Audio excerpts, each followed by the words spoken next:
Hi hello ನಮಸ್ಕಾರ ಆತ್ಮೀಯ ಸ್ಪರ್ಧಾರ್ಥಿಗಳಿಗೆ ಸ್ವಾಗತ. ಇವತ್ತಿನ ಮೇನ್ ಟಾಪಿಕ್ ಏನು ಅಂತಂತಂದರೆ 2024 ಸಂಬಂಧಪಟ್ಟಂತೆ ಏನೇನು ಬರ್ತದೆ, ಟಿ ಇ ಟಿಗೆ ಸಂಬಂಧಪಟ್ಟಂತೆ ಏನೇನು ಬರ್ತದೆ, ಯಾವ್ಯಾವ ಟಾಪಿಕಲ್ಲಿ ಎಷ್ಟೆಷ್ಟು ಮಾರ್ಕ್ಸನ್ನು ಕೇಳ್ತಾರೆ ಅನ್ನೋದನ್ನ ನಾವೇನು ಮಾಡ್ತೀವಿ ಅಂತಂದರೆ ಈ ತರಗತಿಯಲ್ಲಿ ಹೇಳ್ತಾ ಹೋಗ್ತೀನಿ. ಪೇಪರ್ 1 ಮತ್ತು ಪೇಪರ್ 2 ಬರ್ತದೆ. ಪೇಪರ್ 1 ಮತ್ತು ಪೇಪರ್ 2 ಎಲಿಜಿಬಲ್ ಯಾರು ಅಂತಂತಂದರೆ BSc BEd ಮಾಡಿರೋರು, BA BEd ಮಾಡಿರೋರು, BCom BEd ಮಾಡಿರೋರು, ಇವರೆಲ್ಲರೂ ಕೂಡ ಏನು ಅಂತಂತಂದರೆ ಎಲಿಜಿಬಲ್ ಆಗ್ತಾರೆ. ಮತ್ತು ಕೇವಲ ಈ DEd ಮಾಡಿರ್ತಾರಲ್ಲ, PUC DEd ಮಾಡಿರ್ತಾರಲ್ಲ, ಆ PUC DEd ಮಾಡಿರೋರು ಅವರು ಅರ್ಹರು ಯಾವುದಕ್ಕಂತಂದರೆ 1ನೇ ತರಗತಿಯಿಂದ 5ನೇ ಕ್ಲಾಸ್ವರೆಗೂ 5ನೇ ಕ್ಲಾಸ್ವರೆಗೂ ಪಾಠ ಮಾಡ್ತಾರಲ್ಲ ಅವ್ರು ಮಾತ್ರ ಅರ್ಹರಾಗ್ತಾರೆ. ಅಂದರೆ 1ರಿಂದ 5ನೇ ತರಗತಿವರೆಗೂ ಮಾತ್ರ ಯಾರು DEd ಮಾಡಿರೋರು ಅಂದರೆ ಎಲಿಜಿಬಲ್ ಆಗಿರಬೇಕು. ಎಲಿಜಿಬಲ್ ಅಂತಂದರೆ ಈ ಟಿ ಇ ಟಿಯಲ್ಲಿ ಸಾಮಾನ್ಯವಾಗಿ 83 ಮಾರ್ಕ್ಸು SC STಗಳು ತಗೋಬೇಕು, 90 ಮಾರ್ಕ್ಸು ಇನ್ನು ಅದರ್ಸ್ಗಳು ತಗೋಬೇಕು. ಸೊ ಹಾಗೆ ಈಗ ತಗೋಬೇಕು ಅನ್ನೋದು ಅಷ್ಟು ಸುಲಭ ಅಲ್ಲ. ಕಷ್ಟಪಟ್ಟು ಓದಬೇಕು ಮತ್ತು ಇಷ್ಟಪಟ್ಟು ಓದಬೇಕಲ್ವಾ. ಈಗ ನಮ್ಮೆಲ್ಲರಿಗೂ ಗೊತ್ತಿರೋಂಗೆ ಟಿ ಇ ಟಿಯಲ್ಲಿ ಪೇಪರ್ 1 ಮತ್ತು ಪೇಪರ್ 2 ಎರಡರಲ್ಲೂ ಕೂಡ 150 ಮಾರ್ಕ್ಸಿಗೆ ಇರುತ್ತೆ. ಯಾವುದೇ ಕಾರಣಕ್ಕೂ ನೆಗೆಟಿವ್ ಮಾರ್ಕ್ಸ್ ಇಲ್ಲವೇ ಇಲ್ಲ. ಸೊ ಆ 150 ಮಾರ್ಕ್ಸಲ್ಲಿ ಯಾವ್ದು ಟಾಪಿಕ್ಕಿಂದ ಎಷ್ಟೆಷ್ಟು ಮಾರ್ಕ್ಸ್ ತೆಗಿತಾನೆ ಅಂದ್ಬಿಟ್ಟು ನಾವೇನು ಮಾಡೋಣ ತಿಳ್ಕೊಳ್ತಾ ಹೋಗೋಣ. ನೋಡಿ, ಸುಮಾರು ಒಂದು 20 ಸ್ಲೈಡ್ಗಳಿದ್ದಾವೆ. 20 ಸ್ಲೈಡ್ಗಳಿದ್ದಾವೆ. ಆ 20 ಸ್ಲೈಡ್ಗಳನ್ನ ನಾವೇನು ಮಾಡ್ತಾ ಹೋಗೋಣ ಅಂತಂತಂದರೆ ನಿಧಾನಕ್ಕೆ ಸ್ಟಡಿ ಮಾಡ್ತಾ ಹೋಗೋಣ. ಸ್ವಲ್ಪ ಇಂಗ್ಲೀಷಲ್ಲಿ ಕೊಟ್ಟಿದ್ದೀನಿ, ಇಲ್ಲಿ ಸ್ವಲ್ಪ ಇಂಗ್ಲೀಷಲ್ಲಿ ಕೊಟ್ಟಿನಿ. ಯಾಕಂತಂದರೆ ಇಲ್ಲಿ ಬೋತ್ ಲ್ಯಾಂಗ್ವೇಜಸ್, ಈ ಕನ್ನಡದಲ್ಲಿ ಹೇಳ್ತೀನಿ, ಇಂಗ್ಲೀಷಲ್ಲಿ ಬರ್ದಿದ್ದೀನಿ, ಬಟ್ ಕನ್ನಡದಲ್ಲಿ ಹೇಳ್ತೀನಿ. ನೀವು ಕನ್ನಡದಲ್ಲಿ ಬರ್ದಿಟ್ಕೊಳ್ಳಿ.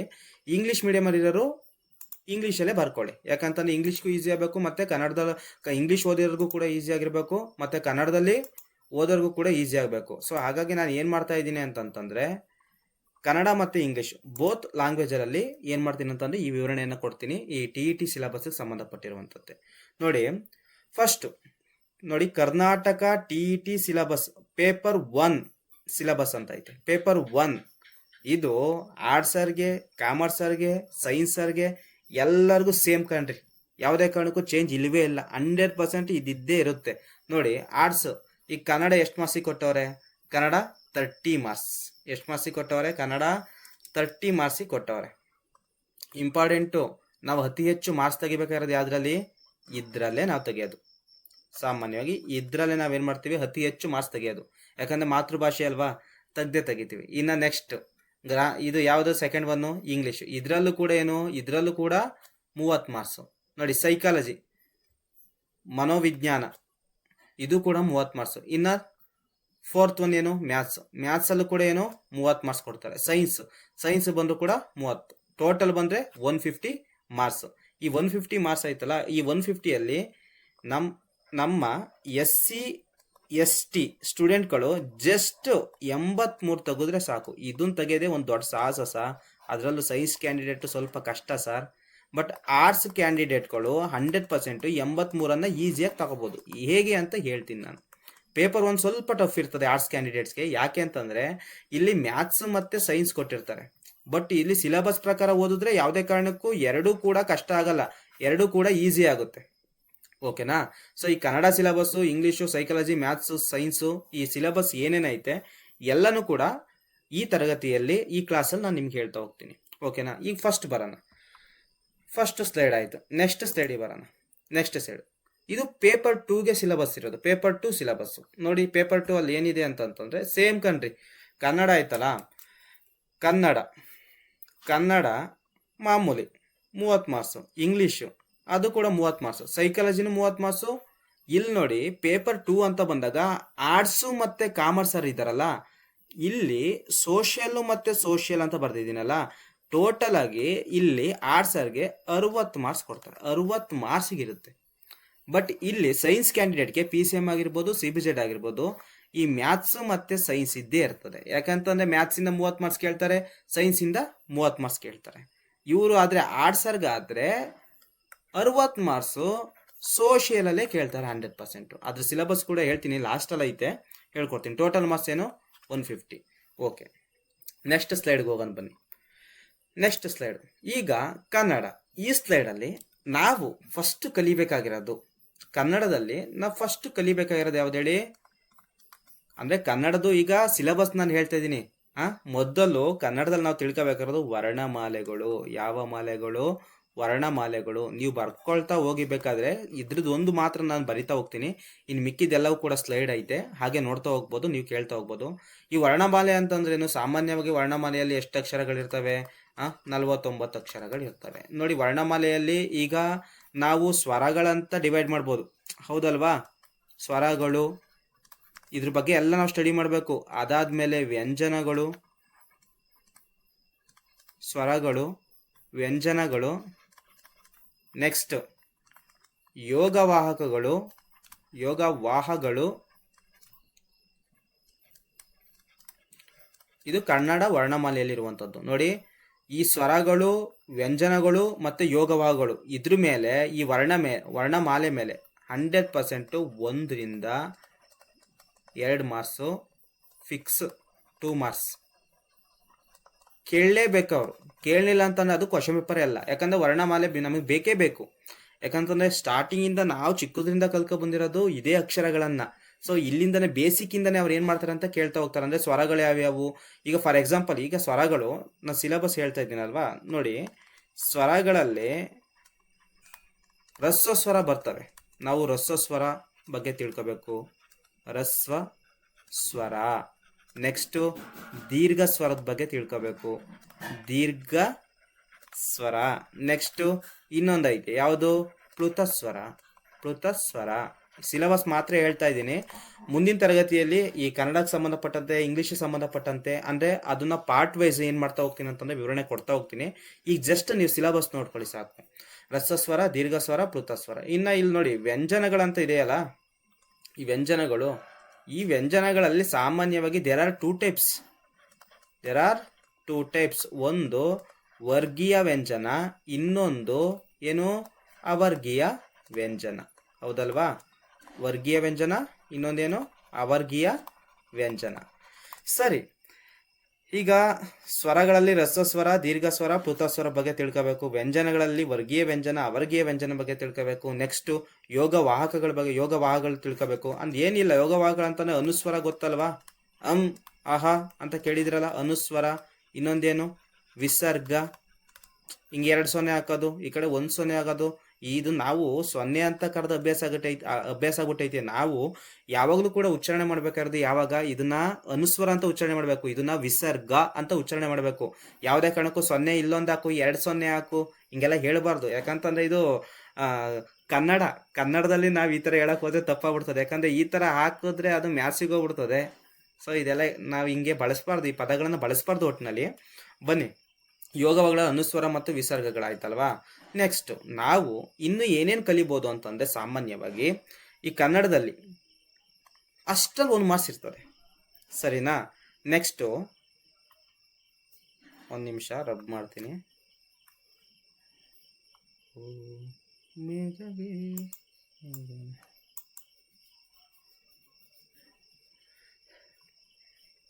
ನೆಕ್ಸ್ಟ್ ಈ ಸ್ವರಗಳಲ್ಲಿ, ವ್ಯಂಜನಗಳಲ್ಲಿ, ಯೋಗವಾಹಗಳಲ್ಲಿ ಎವರಿ ಎಕ್ಸಾಮಿನೇಷನ್ ಇದ್ದೇ ಇರ್ತದೆ. ಇಷ್ಟೇ ಅಲ್ಲ, TET ಇರ್ತದೆ, GPST ಇರ್ತದೆ, HST ಇರೋದು ಕೊಡ್ತಾರೆ. ಅಷ್ಟೇ ಅಲ್ಲ, ಇತ್ತೀಚಿನ ದಿನಗಳಲ್ಲಿ ಈ KE ಅವ್ರು ನಡೆಸ್ತಿರುವಂಥ ಎಕ್ಸಾಮ್ಗಳಲ್ಲಿ ಸಾಮಾನ್ಯವಾಗಿ ಈಗ ಕನ್ನಡ ವರ್ಣಮಾಲೆಯಲ್ಲಿ ಮತ್ತು ಈ ಗ್ರಾಮರ್ ಮೇಲೆ ಏನು ಮಾಡ್ತಿದ್ದಾರೆ ಅಂತಂದರೆ ಕ್ವಶನ್ಗಳನ್ನು ಕೇಳ್ತಾ ಇದ್ದಾರೆ. ಸೊ ಹಾಗಾಗಿ ನಾವು ಇದನ್ನು ನಿಧಾನಗತಿಯಲ್ಲಿ ಕಲಿತಾ ಹೋಗ್ಬೇಕು. ಅಂದರೆ ಪರ್ಫೆಕ್ಟಾಗಿ ಕಲಿಬೇಕು. ತುಂಬ ಜನ ಬುಕ್ ಹಿಡ್ಕೊಂಡು ಕೂತ್ಕೋತಾರೆ, ಬಟ್ ಪರ್ಫೆಕ್ಟ್ ಆಗಿರಲ್ಲ. ಬಟ್ ಪರ್ಫೆಕ್ಟಾಗಿ ಕಲಿತಾ ಹೋಗೋಣ ನಾವು. ಸರಿ, ಬನ್ನಿ, ಈಗ ಸ್ವರಗಳು, ವ್ಯಂಜನಗಳು, ಯೋಗವಾಹಗಳ ಬಗ್ಗೆ ಬರ್ದಾಯ್ತು. ನೆಕ್ಸ್ಟು ಇನ್ನು ಏನೇನು ಕೇಳ್ಬೋದು ಅಂತಂದರೆ,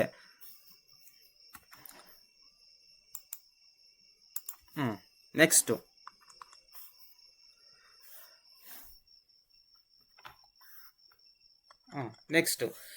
ಏನು ಕೇಳ್ಬೋದು? ಕನ್ನಡ ಸಂಧಿಗಳ ಬಗ್ಗೆ ಕೇಳಬಹುದು. 100% ಸಂಧಿಗಳ ಬಗ್ಗೆ ಇದ್ದೇ ಇರ್ತದೆ. ಸಂಧಿಗಳು, ಅದರಲ್ಲಿ ಕನ್ನಡ ಸಂಧಿ ಮತ್ತೆ ಇನ್ನೊಂದೇನು? ವ್ಯಂಜನ ಸಂಧಿ ಅಂತ ಬರ್ತದೆ. ವ್ಯಂಜನ ಸಂಧಿ ನೀವು ಸಿಲೆಬಸ್ ಬರ್ಕೊಳ್ತಾ ಹೋಗ್ತೇರಿ. ಸಂಧಿಗಳು ಏನಿದು? ಸಂಧಿಗಳು. ಅದರಲ್ಲಿ ಕನ್ನಡ ಸಂಧಿ, ವ್ಯಂಜನ ಸಂಧಿ. ಆ ಕನ್ನಡ ಸಂಧಿಯಲ್ಲಿ ಸಾಮಾನ್ಯವಾಗಿ ಏನು? ಲೋಪ ಸಂಧಿ. ಯಾವ ಸಂಧಿ? ಲೋಪ ಸಂಧಿ ಬಗ್ಗೆ ತಿಳ್ಕೋಬೇಕು. ಅದಾದ್ಮೇಲೆ ಆಗಮ ಸಂಧಿ. ಯಾವ ಸಂಧಿ? ಆಗಮ ಸಂಧಿ. ನೆಕ್ಸ್ಟ್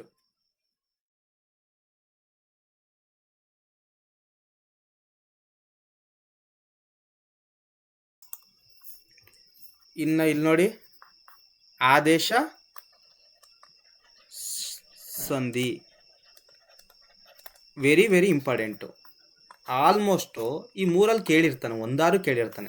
ಸಂಧಿಗಳಲ್ಲಿ ನೋಡಿ, ಕನ್ನಡ ಸಂಧಿ, ವ್ಯಂಜನ ಸಂಧಿ, ಈಗ ಲೋಪ ಸಂಧಿ, ಆಗಮ ಸಂಧಿ, ಆದೇಶ ಸಂಧಿ, ಇದ್ರ ಬಗ್ಗೆ ಎಕ್ಸ್ಪ್ಲನೇಷನ್ ನಾನು ಕೊಡ್ತಾ ಹೋಗ್ತೀನಿ. ಇರಲಿ, ಟೈಮ್ ವೇಸ್ಟ್ ಮಾಡೋದು ಬೇಡ, ಸ್ವಲ್ಪ ಬೇಗ ಸಿಲೆಬಸ್ಸನ್ನು ಮುಗಿಸ್ಬಿಡೋಣ. ಸುಮಾರು ಇದೇ ಒಂದು ಅರ್ಧ ಗಂಟೆ ಆಗ್ಬೋದು ಅಂತ ಅನಿಸುತ್ತೆ, ನನಗೂ ಕನ್ಫರ್ಮ್ ಇಲ್ಲ. ಈಗ ಬರೋಣ, ಸಂಸ್ಕೃತ ಸಂಧಿಗಳಿದ್ದಾವೆ. ಸಂಸ್ಕೃತ ಸಂಧಿಗಳಿದ್ದಾವೆ. ಸಂಸ್ಕೃತ ಸಂಧಿಗಳ ಬಗ್ಗೆ ತಿಳ್ಕೋಬೇಕು. ಅಂದರೆ ಫಾರ್ ಎಕ್ಸಾಂಪಲ್ಲು ಸವರ್ಣ ದೀರ್ಘ ಸಂಧಿ ಆಗಿರ್ಬೋದು, ಸವರ್ಣ ದೀರ್ಘ ಸಂಧಿ ಆಗಿರ್ಬೋದು. ನೆಕ್ಸ್ಟು ಗುಣ ಸಂಧಿ, ನೆಕ್ಸ್ಟು ವೃದ್ಧಿ ಸಂಧಿ, ನೆಕ್ಸ್ಟು ಜಸ್ತ್ವ ಸಂಧಿ, ನೆಕ್ಸ್ಟು ಶುತ್ವ ಸಂಧಿ, ಈ ಥರ ಎಲ್ಲ ಬರ್ತದೆ. ಶುತ್ವ ಸಂಧಿ ಇವೆಲ್ಲವೂ ಕೂಡ ಸಾಮಾನ್ಯವಾಗಿ ಬರ್ತದೆ. ಅಂದರೆ ಸಂಸ್ಕೃತ ಸಂಧಿಗಳಂತ ಬರ್ಕೊಂಡಿರಿ. ಇದ್ರ ಬಗ್ಗೆ ನಾನು ಒಂದು ಟಾಪಿಕ್ಕು ವಿಡಿಯೋವನ್ನು ಮಾಡ್ತೀನಿ. ನೆಕ್ಸ್ಟು ಇನ್ನೂ ಏನೇನು ಕೇಳ್ಬೋದು ಅಂತಂತಂದರೆ ಇದ್ರ ಮೇಲಂತೂ 100% 1 ಮಾರ್ಕ್ಸ್ ಅಂತೂ ಫಿಕ್ಸು.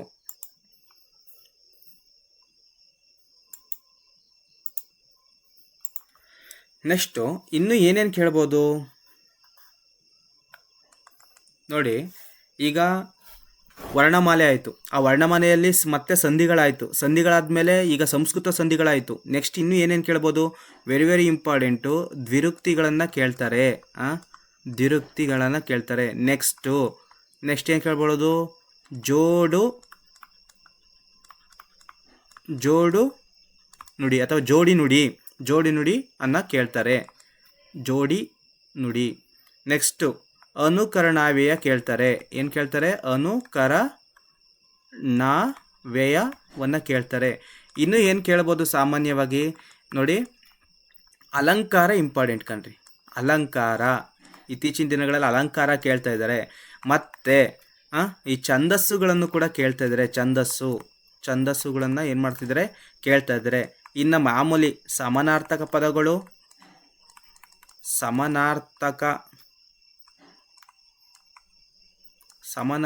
ಪದಗಳು.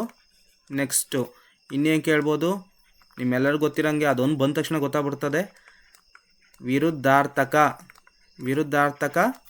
ಪದಗಳು, ಸಮಾನಾರ್ಥಕ ಪದಗಳು, ವಿರುದ್ಧಾರ್ಥಕ ಪದಗಳು. ಇನ್ನೂ ಅಷ್ಟೇ ಅಲ್ಲ, ಇನ್ನು ಅವ್ಯಯಗಳನ್ನು ಕೇಳ್ತಾರೆ. 100% ಅವ್ಯಯಗಳು. ಮತ್ತು ಎಲ್ಲದಕ್ಕಿಂತ ಮುಖ್ಯವಾಗಿ ಯಾವ್ದು ಕೇಳ್ತಾರೆ ಅಂತಂದರೆ ವಿಭಕ್ತಿ ಪ್ರತ್ಯಯ. ಎವರಿ ಎಕ್ಸಾಮಿನೇಷನ್ 100% ವಿಭಕ್ತಿ ಪ್ರತ್ಯಯ ಇದ್ದೇ ಇರ್ತದೆ. ಇಲ್ಲ ಅಂತಂದರೆ ಅದು ಕ್ವಶನ್ ಪೇಪರ್ ಅಲ್ಲ. ವಿಭಕ್ತಿ ಪ್ರತ್ಯಯಗಳಾಗಿರ್ಬೋದು. ನೆಕ್ಸ್ಟ್ ಏನು ಕೇಳ್ಬೋದು, ಅವ್ಯಯ ಆಯಿತು, ವಿಭಕ್ತಿ ಪ್ರತ್ಯಯ, ವಿರುದ್ಧಾರ್ಥಕ ಪದಗಳು, ಸಮಾನಾರ್ಥಕ, ಛಂದಸ್ಸು, ಅಲಂಕಾರ, ಅನುಕರಣಾವ್ಯಯ, ಜೋಡು ನುಡಿ, ದ್ವಿರುಕ್ತಿ. ಇಲ್ಲಿ ನೆಕ್ಸ್ಟು ನಾಮಪದಗಳನ್ನು ಕೇಳ್ಬೋದು ಕಣ್ರಿ. ನಾಮಪದಗಳು ಸಾಮಾನ್ಯವಾಗಿ ನಾಮಪದಗಳ ಬಗ್ಗೆನೂ ಮಾಡ್ತೀನಿ. ಇವೆಲ್ಲ ಟಾಪಿಕ್ ಮೇಲೂ ಕೂಡ ಒಂದು ವಿಡಿಯೋ ಮಾಡೇ ಮಾಡ್ತೀನಿ. ಅದರಲ್ಲಿ ಸರ್ವನಾಮ ಬರ್ತದೆ, ಅಂಕಿತ ನಾಮ ಬರ್ತದೆ, ರೂಢನಾಮ ಬರ್ತದೆ. ಇವೆಲ್ಲವೂ ಕೂಡ ಸಾಮಾನ್ಯವಾಗಿ ಈ ನಾಮಪದಗಳಲ್ಲಿ ಕಂಡು ಬರ್ತದೆ. ಇನ್ನು ಏನೇನು ಕೇಳ್ಬೋದು ಸಾಮಾನ್ಯವಾಗಿ ಹೇಳಿ ನೋಡೋಣ.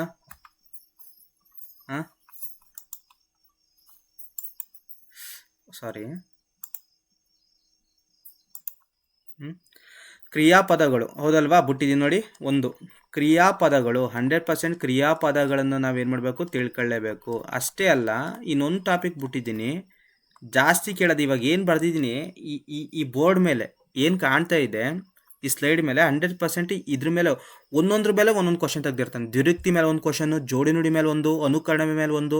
ಸುಮಾರು ಎಷ್ಟು ಟಾಪಿಕ್ ಬರ್ತೀನಿ ಇಲ್ಲಿ, 1 2 3 4 5 6 7 8 9 10 11 ಇದೆ. 11 ಪ್ರಶ್ನೆಗಳು ಇದ್ದೇ ಇರ್ತದೆ. ನೆಕ್ಸ್ಟ್ ಇನ್ನೊಂದು ಸಮಾಸಗಳು 100% ಸಮಾಸಗಳ ಮೇಲೆ ಇದ್ದೇ ಇರ್ತದೆ. ಕರ್ಮಧಾರಯ ಸಮಾಸ, ದ್ವಿಗು ಸಮಾಸ, ದ್ವಂದ್ವ ಸಮಾಸ, ಬಹುರ್ವಿ ಸಮಾಸ, ಇವೆಲ್ಲವೂ ಕೂಡ ಬರ್ತದೆ ಸಮಾಸಗಳಲ್ಲಿ. ಹೇಳ್ತೀನಿ, ಎಕ್ಸ್ಪ್ಲನೇಷನ್ ಮಾಡ್ತೀನಿ. ಸಾಮಾನ್ಯವಾಗಿ ಇಷ್ಟು ನೋಡ್ರಿ, ಕನ್ನಡದಲ್ಲಿರುವಂಥ ಸಿಲೆಬಸ್ಸು. ಇದು ಸೈನ್ಸರ್ಗಾಗಲಿ, ಆರ್ಟ್ಸರ್ಗಾಗಲಿ, ಕಾಮರ್ಸ್ಗಾಗಲಿ ಸೇಮ್. ಯಾಕಂತಂದ್ರೆ ಇದು ಪೇಪರ್ 1, ಪೇಪರ್ 2 ಸೇಮ್ ಇರ್ತದೆ. ಇದು ಏನು ಚೇಂಜ್ ಆಗೋಕ್ಕೆ ಸಾಧ್ಯನೇ ಇಲ್ಲ. ನೆಕ್ಸ್ಟು ಪೆಡಗೋಜಿ ಸಂಬಂಧಪಟ್ಟಂತೆ ಕೇಳ್ತಾರೆ. ಅಂದರೆ ಕನ್ನಡ ಒಂದು ಭಾಷೆಗೆ ಸಂಬಂಧಪಟ್ಟಂತೆ ವಿದ್ಯಾರ್ಥಿಗಳು ಯಾವ ಮಟ್ಟಿಗೆ ಗ್ರಹಿಕೆಯನ್ನು ಪಡ್ಕೊಂಡಿದ್ದಾರೆ, ಅವೆಲ್ಲನೂ ಕೂಡ ಏನು ಮಾಡ್ತಾ ಹೋಗ್ತಾರೆ ಅಂತಂದರೆ ಈ ಪೆಡಗೋಜಿಗೆ ಸಂಬಂಧಪಟ್ಟಂತೆ ಕ್ವಶನ್ಗಳನ್ನು ತೆಗಿತಾ ಹೋಗ್ತಾರೆ. ಇಷ್ಟು ಕನ್ನಡಕ್ಕೆ ಸಂಬಂಧಪಟ್ಟಂತಹ ಏನೋ ಸಿಲೆಬಸ್ಸು. ನೆಕ್ಸ್ಟು ಯಾವ ಸಿಲೆಬಸ್ಗೆ ಹೋಗೋಣ ನಾವು? ಇಷ್ಟೆಲ್ಲ ಕಲ್ತ್ಕೊಂಡ್ರೆ 100% ಒಳ್ಳೆ ಮಾರ್ಕ್ಸ್ ಸಿಕ್ಕೇ ಸಿಗುತ್ತೆ, ನೋ ಡೌಟ್ಸ್. ಇದರಲ್ಲೇ ಅವ್ರು ತೆಗಿಬೇಕು. ಇನ್ನು ಮಾಮೂಲಿ ವ್ಯಂಜನಗಳಂತ ಹೇಳಿದ್ನಲ್ಲ, ಅಲ್ಲಿ ಅಲ್ಪ ಪ್ರಾಣಗಳು ಬರ್ತದೆ, ಮಹಾಪ್ರಾಣಗಳು ಬರ್ತದೆ, ಅನುನಾಸಿಕಗಳು ಬರ್ತದೆ, 25 ಅಕ್ಷರಗಳಿದ್ದಾವೆ ಟೋಟಲ್ಲು. ಇನ್ನು ಅವರ್ಗೆ ವ್ಯಂಜನಗಳಲ್ಲಿ 9 ಅಕ್ಷರಗಳಿದ್ದಾವೆ. ಟೋಟಲ್ ಒಂದು 25 9 ಎಷ್ಟಾಯ್ತದೆ? 25 9 34 ಅಕ್ಷರಗಳಾಯ್ತವೆ. ಇವೆಲ್ಲದ್ರ ಬಗ್ಗೆ ನಾವೇನು ಮಾಡ್ತಾ ಹೋಗೋಣ ಅಂತ ಸ್ಟಡಿ ಮಾಡ್ತಾ ಹೋಗೋಣ. ಇರಲಿ, ಈಗ ನೆಕ್ಸ್ಟ್ ಟಾಪಿಕ್ ಹೋಗೋಣ. ನೆಕ್ಸ್ಟ್ ಟಾಪಿಕ್ ಅಂತ ನೆಕ್ಸ್ಟ್ ಸಿಲೆಬಸ್ಸು ಇಷ್ಟೆಲ್ಲವೂ ಕೂಡ ಕನ್ನಡ. ನೆಕ್ಸ್ಟು ನಾನು ಹೋಗ್ತಾ ಇರೋದು ಇಂಗ್ಲೀಷ್ ಸಿಲೆಬಸ್ಗೆ ಹೋಗ್ತೀನಿ. ಬನ್ನಿ ಇಂಗ್ಲೀಷ್ಗೆ ಹೋಗೋಣ. ಇಂಗ್ಲೀಷಲ್ಲೂ ಕೂಡ 30 ಮಾರ್ಕ್ಸಿಗೆ ಇದ್ದೇ ಇರ್ತದೆ. ಸೊ ಅದರಲ್ಲಿ ಇಲ್ಲಿ ನೋಡಿ, LCRUP ಅಂತಂದ್ರೇನು? ಏನು ತಲೆ ಕೆಡಿಸ್ಕೋಬೇಡಿ. LCURP ಅಂತಂದ್ರೆ language comprehension reading unseen passage ಅಂತ. Language comprehension reading unseen passage ಅಂತ. ಫಾರ್ ಎಕ್ಸಾಂಪಲ್, ಅವರು ಒಂದು ಪ್ಯಾಸೇಜ್ ಕೊಡ್ತಾರೆ, ಅಥವಾ ಒಂದು ಡ್ರಾಮಾ ಬರೆದಿರ್ತಾರೆ, ಅಥವಾ ಒಂದು ಪೊಯಮ್ ಬರೆದಿರ್ತಾರೆ. ಅವೆಲ್ಲ ಬರೆದಿರ್ತಾರಲ್ವಾ, ಅದರಿಂದ ನಾವು ಚೆನ್ನಾಗಿ ಓದ್ಕೊಬಿಟ್ಟು ಕ್ವಶನ್ಗೆ ಆನ್ಸರ್ ಮಾಡೋದು. ಅವ್ರು ಕ್ವಶನ್ ಕೊಟ್ಟಿರ್ತಾರೆ, ಅದಕ್ಕೆ ಆನ್ಸರ್ ಮಾಡೋದು. ಅಂದರೆ ಪ್ಯಾಸೇಜ್ ಟೈಪ್ ಅಲ್ವಾ. ಮಿನಿಮಮ್ 5 to 6 ಮಾರ್ಕ್ಸಿಗೆ ಇದ್ದೇ ಇರುತ್ತೆ. ಇಲ್ಲಿ ಈಸಿಯಾಗಿ ಇಂಗ್ಲೀಷಲ್ಲಿ 5 to 6 ಮಾರ್ಕ್ಸು ತಗೊಳ್ಳೋದು ಈ ಜಾಗದಲ್ಲಿ ತೆಗಿಬೋದು. ನೆಕ್ಸ್ಟು ಪಾರ್ಟ್ಸ್ ಆಫ್ ಸ್ಪೀಚ್, ಮಾತಿನ ಭಾಗಗಳು ಅಂತ ಕರಿತೀವಿ ಕನ್ನಡದಲ್ಲಿ. ಪಾರ್ಟ್ಸ್ ಆಫ್ ಸ್ಪೀಚ್ ಅಂತ ಕರಿತೀವಿ. ಇನ್ನು ನೋಡಿ, ಪಾರ್ಟ್ಸ್ ಆಫ್ ಸ್ಪೀಚ್ಗಳು ಎಷ್ಟಿದ್ದಾವೆ? ಟೋಟಲ್ ಆಗಿ 8 ಇದ್ದಾವೆ. ಈ 8 ನಾವೇನು ಮಾಡಬೇಕು? ಸಂಪೂರ್ಣವಾಗಿ ತಿಳ್ಕೊಬೇಕು. 100% ಸಂಪೂರ್ಣವಾಗಿ ತಿಳ್ಕೊಬೇಕು. Noun, pronoun, verb, adverb, objective, preposition, conjunction, interjection 100% ಈ 8 ತಿಳ್ಕೊಂಡ್ರೆ 1 ಮಾರ್ಕ್ಸ್ ಅಂತೂ ಫಿಕ್ಸ್. ಇಲ್ಲಿ 6 + 1 7 + 1 8 ಆದರೂ ಆಗ್ಬೋದು, ಹೇಳೋಕ್ಕಾಗಲ್ಲ. ಇನ್ನು ಆ ಸಿಲೆಬಲ್ ವರ್ಡ್ಸ್ ಅಂತ ಬರ್ತದೆ, ಪರ್ಸೋನಿಫಿಕೇಶನ್ ವರ್ಡ್ಸ್ ಅಂತ ಬರ್ತದೆ, ಮತ್ತು ಆರ್ಟಿಕಲ್ಸ್ ಅಂತ ಬರ್ತವೆ. ಆರ್ಟಿಕಲ್ಸ್ ಇಲ್ಲಿ ಬರ್ದಿಲ್ಲ, ಹೌದು. Articles very very important. Articles, vowels ಇವೆಲ್ಲದ್ರ ಮೇಲೆ ಏನು ಮಾಡ್ತಾರೆ ಅಂತಂದರೆ ಕ್ವಶನ್ ತೆಗಿತಾರೆ. ಆರ್ಟಿಕಲ್ಸಲ್ಲಿ ಡೆಫಿನೆಟ್ ಆರ್ಟಿಕಲ್ಸು, ಇಂಡೆಫಿನೆಟ್ ಆರ್ಟಿಕಲ್ಸು ಇವೆಲ್ಲವೂ ಕೂಡ ಏನು ಮಾಡ್ತಾರೆ? ಕ್ವಶನ್ ಕೇಳ್ತಾ ಹೋಗ್ತಾರೆ. ಬಟ್ ಸಿಂಪಲಾಗಿ ಇಲ್ಲಿ ಬರೆದಿದ್ದೀನಿ, ನೋಡ್ಕೊಳ್ಳಿ ಸ್ವಲ್ಪ. ನೆಕ್ಸ್ಟ್ ಟಾಪಿಕ್ ಏನು? ಇಲ್ಲಿ ನಂಬರ್ 3 ಆಗಬೇಕಾಯ್ತು, 4 ಆಗ್ಬಿಟ್ಟೈತೆ. ಇರಲಿ. ಈಗ ನೆಕ್ಸ್ಟ್ ಇಂಗ್ಲೀಷಲ್ಲಿ ಏನು ಕೇಳ್ಬೋದು ನೋಡಿ? Teaching learning material. ಅದರಲ್ಲಿ ಟೆಕ್ಸ್ಟ್ ಬುಕ್, ಪಠ್ಯ ಪುಸ್ತಕ ಬಗ್ಗೆ, ಮಲ್ಟಿಮೀಡಿಯಾ ಬಗ್ಗೆ, ಮಲ್ಟಿಲಿಂಗ್ವಲ್ ರಿಸೋರ್ಸ್ ಬಗ್ಗೆ. ಅಂದರೆ ಮಲ್ಟಿಲಿಂಗ್ವಲ್ ಅಂತಂದರೆ ಹಲವಾರು ಭಾಷೆ ಅಂತ. ಮತ್ತು ರೆಮಿಡಿಯಲ್ ಟೀಚಿಂಗ್ ಬಗ್ಗೆ ಏನು ಮಾಡ್ತಾರೆ? ಕ್ವಶನ್ ಕೇಳ್ತಾರೆ. ರೆಮಿಡಿಯಲ್ ಟೀಚಿಂಗ್ ನೀವೆಲ್ಲ ಪಾಠ ಮಾಡಿರ್ತೀರ. ಯಾಕೆಂತಂದರೆ ಫಾರ್ ಎಕ್ಸಾಂಪಲು, ನಮಗೆ BEd ಓದ ತಕ್ಷಣವೇ ಅವ್ರು ಫಸ್ಟ್ ಕೊಡೋದೇ ನಮಗೆ ಈ ಟೀಚಿಂಗು. ತುಂಬ ಚೆನ್ನಾಗಿರ್ತದೆ. ಸ್ಟಾರ್ಟಿಂಗ್ ಮಾಡ್ತಾ ಇರ್ತೀವಲ್ಲ, ಭಾಳ ಭಯ ಇರ್ತದೆ ಮತ್ತು ಖುಷಿನೂ ಇರ್ತದೆ. ಸೊ ಈ ರೆಮಿಡಿಯಲ್ ಟೀಚಿಂಗ್ ಎಲ್ಲರೂ ಕೂಡ ನಾವು ಮಾಡಿರ್ತೀವಿ. ಬಟ್ ಅಲ್ಲಿ ಬಳಸಿರುವಂಥ ಸ್ಕಿಲ್ಗಳನ್ನು ನಾವು ತಿಳ್ಕೊಂಡಿರ್ಬೇಕು. ಅಲ್ಲಿ ಉದ್ದೀಪನ, ಏರಿಳಿತವನ್ನು ಬಳಸಿರ್ತೀವಿ, ಮತ್ತು ಪೀಠಿಕೆಯನ್ನು ಬಳಸಿರ್ತೀವಿ, ವಿವರಣೆ ಎಕ್ಸ್ಪ್ಲನೇಷನನ್ನು ಬಳಸಿರ್ತೀವಿ, ಕಂಕ್ಲೂಷನನ್ನು ಬಳಸಿರ್ತೀವಿ, ಮತ್ತು ಕ್ವಶನಿಂಗ್ ಮೆಥಡ್ಸ್ ಎಲ್ಲ ಬಳಸಿರ್ತೀವಿ, ಡ್ರಾಮಾ ಮೆಥಡ್ಸ್ ಬಳಸಿರ್ತೀವಿ. ಸೊ ಈ ರೆಮಿಡಿಯಲ್ ಟೀಚಿಂಗಲ್ಲಿ ಆಲ್ಮೋಸ್ಟ್ ಎಲ್ಲನೂ ಕೂಡ ನಾವು ಬಳಸಿರ್ತೀವಿ. ಅದನ್ನು ಮರಿಬಾರ್ದು ನಾವು. ಅದು ಮರೆತರೆ ನಾವು ಏನು ಕಲ್ತಿಲ್ಲ ಅಂತ ಅರ್ಥ. ಇರಲಿ, ಇದ್ರ ಬಗ್ಗೆನೂ ಕೂಡ ಒಂದು ಟಾಪಿಕ್ ಪಾಠ ಮಾಡೋಣ. ನೆಕ್ಸ್ಟು ಇಲ್ಲಿ ಪೆಡಾಗೋಜಿ ಆಫ್ ಲ್ಯಾಂಗ್ವೇಜ್ ಆಫ್ ಡೆವಲಪ್ಮೆಂಟ್, ಇದ್ರ ಮೇಲೆ ಏನು ಮಾಡ್ತಾರೆ ಅಂತಂದರೆ ಕ್ವಶನ್ ತೆಗಿತಾರೆ. ಪೆಡಾಗೋಜಿ ಸಿಂಪಲ್. ಈ ಪೆಡಾಗೋಜಿ ಅಂದರೆ ನೋಡಿ, ಲರ್ನಿಂಗ್ ಆ್ಯಂಡ್ ಆಕ್ವಿಜೇಷನ್ ಬಗ್ಗೆ ಕೇಳ್ತಾರೆ. ಪ್ರಿನ್ಸಿಪಲ್ ಆಫ್ ಲ್ಯಾಂಗ್ವೇಜ್ ಟೀಚಿಂಗು ಅಂದರೆ ತತ್ವಗಳು. ಪಾಠ ಮಾಡಬೇಕಾದ್ರೆ ಆ ಭಾಷೆಯ ಬಗ್ಗೆ ಪಾಠ ಮಾಡಬೇಕಾದ್ರೆ ಅದ್ರ ತತ್ವಗಳ ಬಗ್ಗೆ. And roll of listening and speaking, ಆ ರೋಲ್ ಎಲ್ಲೆಲ್ಲಿ ಅಂತ. ಅಂದರೆ ಕೇಳೋದು ಮತ್ತು ಮಾತಾಡೋದು, ಅದ್ರ ಬಗ್ಗೆ ನಾವು ತಿಳ್ಕೊಬೇಕಂದ್ರೆ ಇಲ್ಲಿ ಏನು ಹೇಳ್ತಾ ಇದ್ದಾರೆ ಅಂತಂತಂದರೆ ಮಕ್ಕಳ ಬಗ್ಗೆ ಹೇಳ್ತಾ ಇದ್ದಾರೆ. ಮತ್ತು ನಾವು ಹೇಳಿದ್ರು ಕೂಡ ಆಗುತ್ತೆ. ಈಗ ಟೀಚರ್ಗಳು ಪಾಠ ಮಾಡೋದು ಕೂಡ ಆಗುತ್ತೆ. Role of listening and speaking ಟೀಚರ್ಗೂ ಕೂಡ ಸೇರ್ಕೊಳ್ತದೆ, ಮತ್ತು ಮಕ್ಕಳಿಗೂ ಕೂಡ ಏನು ಮಾಡ್ತದೆ? ಸೇರ್ಕೊಳ್ತದೆ ಈ topic. Next the function of language and how children use it is as a tool. ಯಾವ ಥರ ಲ್ಯಾಂಗ್ವೇಜನ್ನು ಬಳಸ್ಕೋತಾರೆ ಅಂದ್ಬಿಟ್ಟು ಏನು ಮಾಡ್ತಾರೆ? ಕೇಳ್ತಾ ಇದ್ದಾರೆ ಕ್ವಶನು. ಅಂದರೆ ಪೆಡಾಗೋಜಿ ಸಂಬಂಧಪಟ್ಟಂತೆ ಏನು ಮಾಡ್ತಾರೆ? ಕ್ವಶನ್ಗಳನ್ನು ಕೇಳ್ತಾರೆ. ನೆಕ್ಸ್ಟು ಪುಟಕ್ಕೆ ಹೋಗೋಣ. ನೆಕ್ಸ್ಟ್ ಪುಟ. ನೆಕ್ಸ್ಟು ಅದೇ ಇಂಗ್ಲೀಷಲ್ಲಿ ಕಂಟಿನ್ಯೂ ಏನು ಅಂತಂದರೆ, ಈಗ ಇಂಗ್ಲೀಷಲ್ಲಿ ನೋಡಿ, a critical perspective on the role of we ಅಂತ ಇದೆ. ಇದೊಂದು ಸ್ವಲ್ಪ ತೆಗ್ದಾಗ ಕೊಡಬೇಕಾಯಿತು. Of grammar in learning of language for communication ideas verbally and it is written form. ಇದ್ರ ಮೇಲೂ ಒಂದು diverse class room and language skill ಇದ್ರ ಮೇಲೆ ಏನು ಮಾಡ್ತಾರೆ ಕ್ವಶನ್ ಕೇಳ್ತಾರೆ. ಇಷ್ಟು ಕನ್ನಡ ಮತ್ತು ಇಂಗ್ಲೀಷಿಗಿರುವಂತಹ ಸಿಲೆಬಸ್ಸು. ಇಷ್ಟು ತಿಳ್ಕೊಂಡ್ರೆ ಸಾಮಾನ್ಯವಾಗಿ ನೋಡಿ ಅಲ್ಲಿ ಸಿಲ್ಲೇಬಲ್ ವರ್ಡ್ ಅಂತ ಬರೆದಿಲ್ಲ ಬಟ್ ಕೇಳ್ತಾರೆ. ನೆಕ್ಸ್ಟು ಪರ್ಸನಿಫಿಕೇಷನ್ಸು,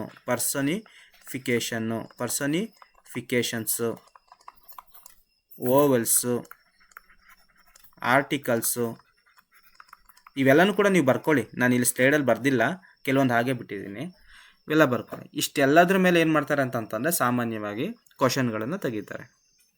ನೆಕ್ಸ್ಟ್ ಯಾವ ಸಿಲೆಬಸ್ಗೆ ಹೋಗೋಣ? Next Kannada, English. ನೆಕ್ಸ್ಟ್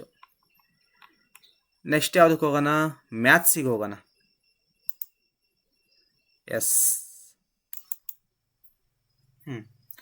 ಇಲ್ಲಿ ನೋಡಿ, ಇದು ಮ್ಯಾಥ್ಸಲ್ಲಿ ಇಷ್ಟು ಸಿಲೆಬಸ್ ಕಲಿಬೇಕು. ಇಷ್ಟು ಸಿಲೆಬಸ್ ಕಲ್ತ್ಕೊಂಡ್ರೆ 100% 30 ಮಾರ್ಕ್ಸು ಫಿಕ್ಸು. ಇಲ್ಲಿ ಪೆಡಾಗೋಜಿನೂ ಕೂಡ ಕೇಳ್ತಾರೆ, ಅದನ್ನು ಮಾತ್ರ ನಾವು ಮರಿಬಾರ್ದು. ಎಲ್ಲದರಲ್ಲೂ ಕೂಡ ಪೆಡಾಗೋಜಿ ಕೇಳ್ತಾರೆ.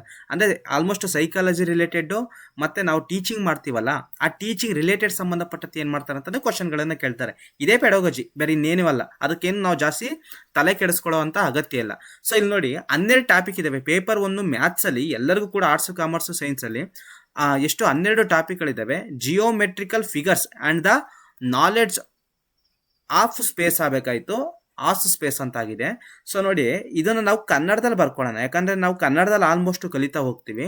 ಸ್ವಲ್ಪ ಇದು ಇಂಗ್ಲೀಷ್ ಮೀಡಿಯಮರ್ಗೂ ಕೂಡ ಈಸಿಯಲ್ಲಿ ಅಂದ್ಬಿಟ್ಟು ನಾನು ಏನು ಮಾಡಿದ್ದೀನಿ ಅಂತಂದರೆ ಇಂಗ್ಲೀಷ್ ಮೀಡಿಯಮಲ್ಲಿ ಟೈಪ್ ಮಾಡಿದ್ದೀನಿ. So geometrical figures and the knowledge of A space ಅಂತಂದ್ರೇನು? ಜ್ಯಾಮಿತಿಯ ಅಂಕಿಅಂಶಗಳು ಅಂತ.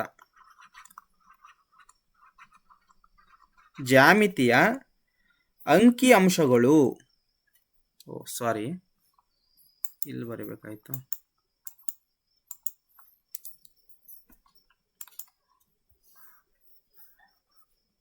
ಇಲ್ಲಿ ಬರೇನಾ?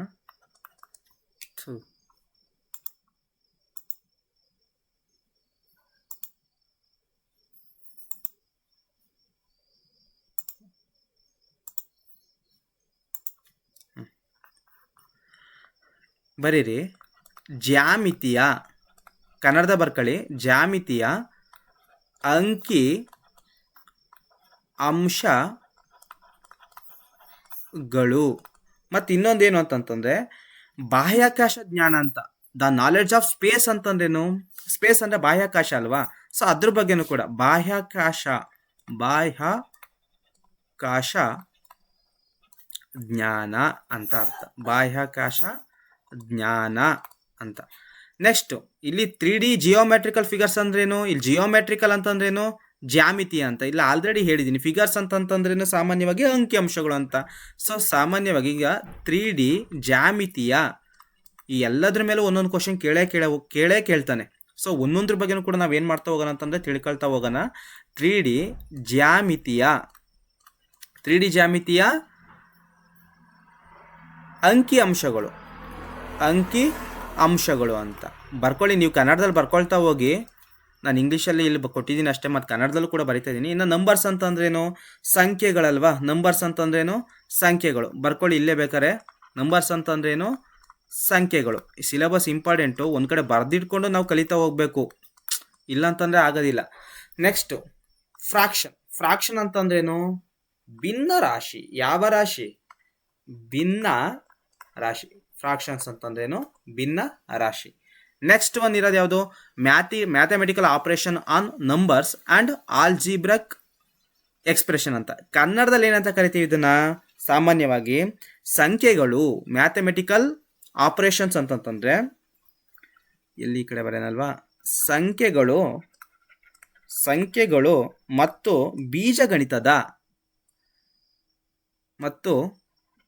ಬೀಜಗಣಿತದ ಸಂಖ್ಯೆಗಳು ಮತ್ತು ಬೀಜಗಣಿತದ ಅಭಿವ್ಯಕ್ತಿಗಳ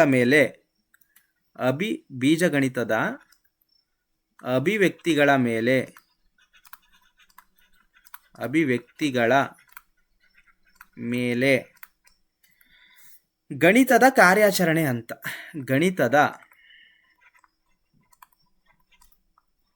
ಕಾರ್ಯಾಚರಣೆ ಅಂತ. ಗಣಿತದ ಕಾರ್ಯಾಚರಣೆ ಆಯಿತಾ. ಇದು 5ನೇದು ಮುಗೀತು. ನೆಕ್ಸ್ಟು 6ನೇದಕ್ಕೆ ಹೋಗೋಣ. 6ನೇದೇನು ಮೆಜರ್ಮೆಂಟ್ ಅಂದ್ರೇನು, ಅಳತೆ ಮಾಡುವಂಥದ್ದು, ಹೌದಲ್ವಾ.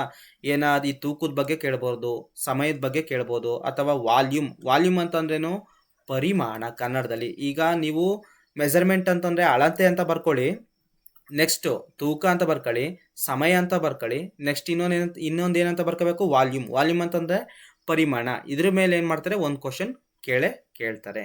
ನೆಕ್ಸ್ಟ್ ಹೋಗೋಣ. ನೆಕ್ಸ್ಟ್ ಯಾವುದು, data handling and measures of central tendency ಅಂತ. ಈಗ ಸ್ವಲ್ಪ ಅಳಸಂತಡಿರಿ, ಇದನ್ನು ಸ್ವಲ್ಪ ಬರೆಯಕ್ಕೆ ಈಸಿ ಆಗುತ್ತೆ.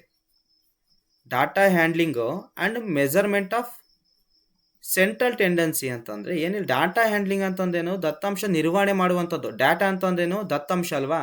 ಸೊ ಅದನ್ನ ಏನ್ ಮಾಡ್ಬೇಕು, ನಾವು ನಿರ್ವಹಣೆ ಮಾಡಬೇಕು. ಅದನ್ನು ಹೇಳ್ತಾ ಇದ್ದಾರೆ ಅಷ್ಟೇ.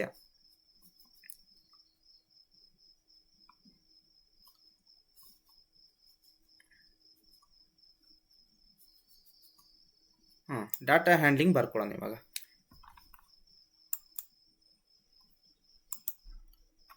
7ನೇದಲ್ವಾ, 7ನೇದು ಏನಿದು, ಡಾಟಾ ಹ್ಯಾಂಡ್ಲಿಂಗ್ ಅಂತ ದತ್ತಾಂಶ ಬರ್ಕೊಳ್ಳಿ ನೀವು ಕನ್ನಡದಲ್ಲಿ, ದತ್ತಾಂಶ ನಿರ್ವಹಣೆ.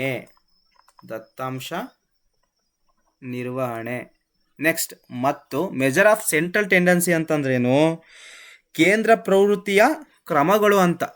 ಏನು, ಇಲ್ಲಿ ಬರಿತೀನಿ, ಕೇಂದ್ರ ಪ್ರವೃತ್ತಿಯ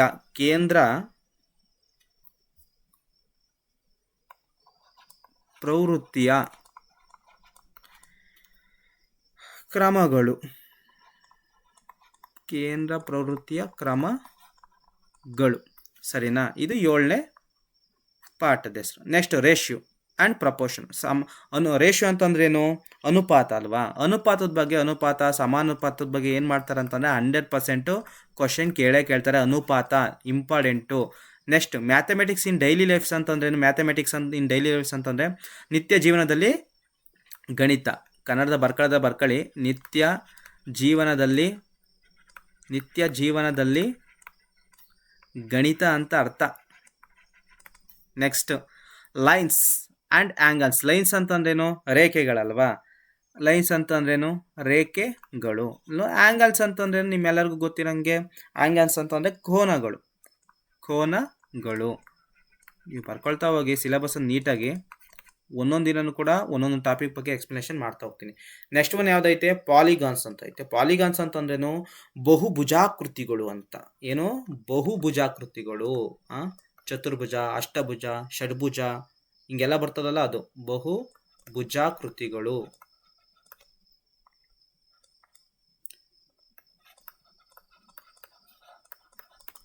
next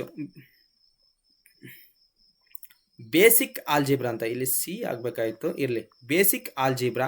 next linear equation and identities. ಹಂಗಂದ್ರೇನು, ಸಾಮಾನ್ಯವಾಗಿ ಬೇಸಿಕ್ ಆಲ್ಜಿಬ್ರಾ ಅಂತಂತಂದರೆ ಮೂಲ ಗಣಿತ ಅಂತ ಕಣ್ರಪ್ಪ. ಮೂಲ ಗಣಿತ. Next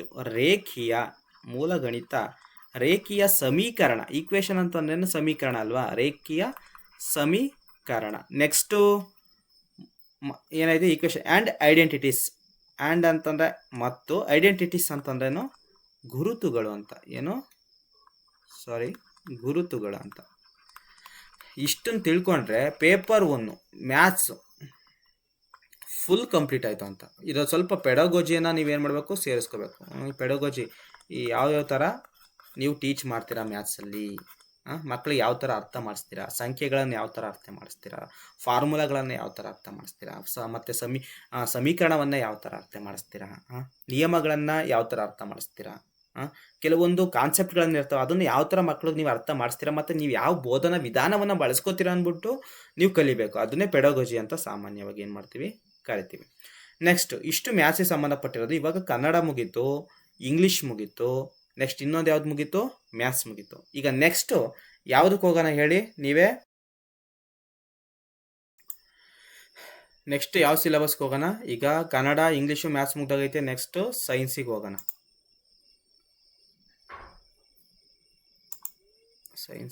science. ಈ ಸೈನ್ಸಲ್ಲಿ ಹಲವಾರು ಟಾಪಿಕ್ ಐತೆ. ಈ ಫಿಸಿಕ್ಸ್ ಬರ್ತದೆ, ಸೈನ್ಸಲ್ಲಿ ಬ್ರಾಂಚಸ್ಗಳು ಬರಲ್ವಾ, ಫಿಸಿಕ್ಸು, ಕೆಮಿಸ್ಟ್ರಿ, ಬಯಾಲಜಿ 100% ಬಂದೇ ಬರುತ್ತೆ. ಸೊ ಅದರಲ್ಲಿ ನಾವೇನು ಮಾಡ್ತಾ ಇದ್ದೀನಿ ಅಂತಂದರೆ, ಇವಾಗ ಸಾಮಾನ್ಯವಾಗಿ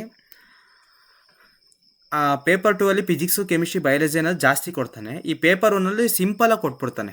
ಸಿಂಪಲ್ ಟಾಪಿಕ್ಸ್ಗಳನ್ನು ಏನು ಮಾಡ್ತಾನೆ, ಕೊಡ್ತಾ ಹೋಗ್ತಾನೆ. ಅದ್ರಲ್ಲಿ ಸ್ವಲ್ಪ ಬಯಾಲಜಿಗೆ ಸಂಬಂಧಪಟ್ಟಂತೆ ಏನು ಮಾಡ್ತಾನೆ, ಆಲ್ಮೋಸ್ಟ್ ಕೇಳ್ತಾನೆ. ಬಯಾಲಜಿ ಬಗ್ಗೆನೇ ಕೇಳುವಂಥದ್ದು 90%.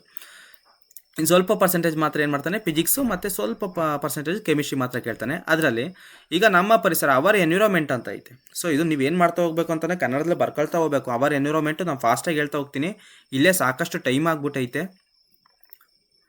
ಯಾಕಂತಂದರೆ ಬೇಗ ಸಿಲೆಬಸ್ಗಳನ್ನು ಹೇಳ್ತಾ ಹೋದರೆ ತುಂಬ ಒಳ್ಳೆಯದಾಗುತ್ತೆ. ಅವರ್ ಎನ್ವಿರಾನ್ಮೆಂಟ್ ನೀವು ಕನ್ನಡದಲ್ಲಿ ಬರ್ಕೊಳ್ಳೋದಾರೆ ನೋಡ್ರಪ್ಪ, ಇಂಗ್ಲೀಷಲ್ಲಿ major component of the environment ಅಂತ, ಕನ್ನಡದಲ್ಲಿ ಏನಂತೀವಿ, ಪರಿಸರದ ಪ್ರಮುಖ ಅಂಶಗಳು ಅಂತ ಕರಿತೀವಿ. ನೋಡಿ, ಪರಿಸರದ ಪ್ರಮುಖ ಅಂಶಗಳು, ಪರಿಸರದ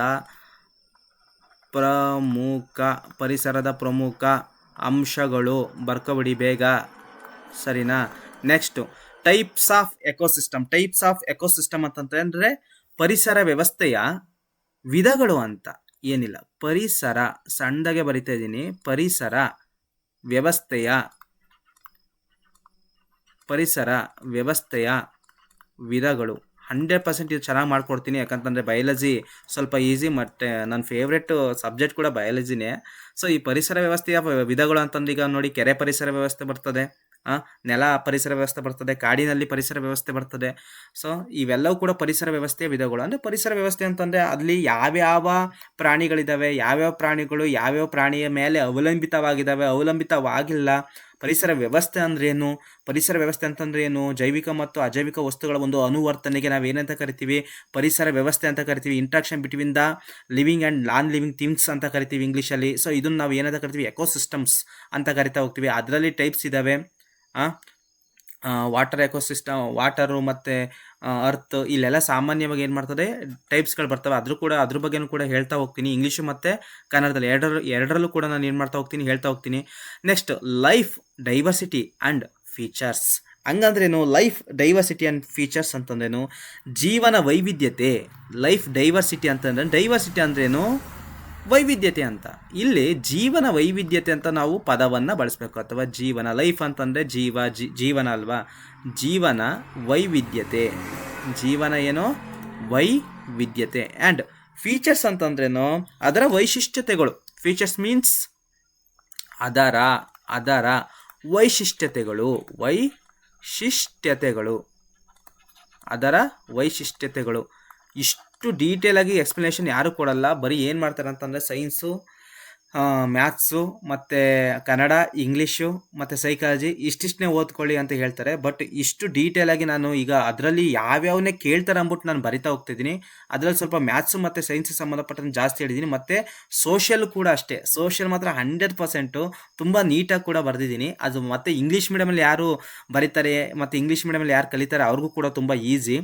ನೆಕ್ಸ್ಟ್ ಬರೋಣ ಫುಡ್ ಚೈನ್ ಅಂತ. Food chain and nature balancing factors ಅಂತ. ಫುಡ್ ಚೈನ್ ಅಂತಂದ್ರೇನು, ಫುಡ್ ಅಂದ್ರೆ ಏನಪ್ಪ ಎಲ್ಲರಿಗೂ ಗೊತ್ತು, ಆಹಾರ. ಚೈನ್ ಅಂತಂದ್ರೆ ಏನಪ್ಪ, ಸರಪಳಿ, ಆಹಾರ ಸರಪಳಿ ಅಂತ. ಏನು ಬರ್ಕೊಳ್ಳಿ ನೀವು, ಫುಡ್ ಚೈನ್ ಅಂತಂದ್ರೇನು, ಆಹಾರ ಸರಪಳಿ. ಇದ್ರ ಬಗ್ಗೆ ಕೇಳ್ತಾರೆ. ಆಹಾರ ಸರಪಳಿ ಮತ್ತು ನೇಚರ್ ಬ್ಯಾಲೆನ್ಸಿಂಗ್ ಫ್ಯಾಕ್ಟರ್ ಅಂತ ಅಂದರೆ ಪ್ರಕೃತಿ ಸಮತೋಲನದ ಅಂಶಗಳು ಅಂತ. ಪ್ರಕೃತಿ ಸಮತೋಲನದ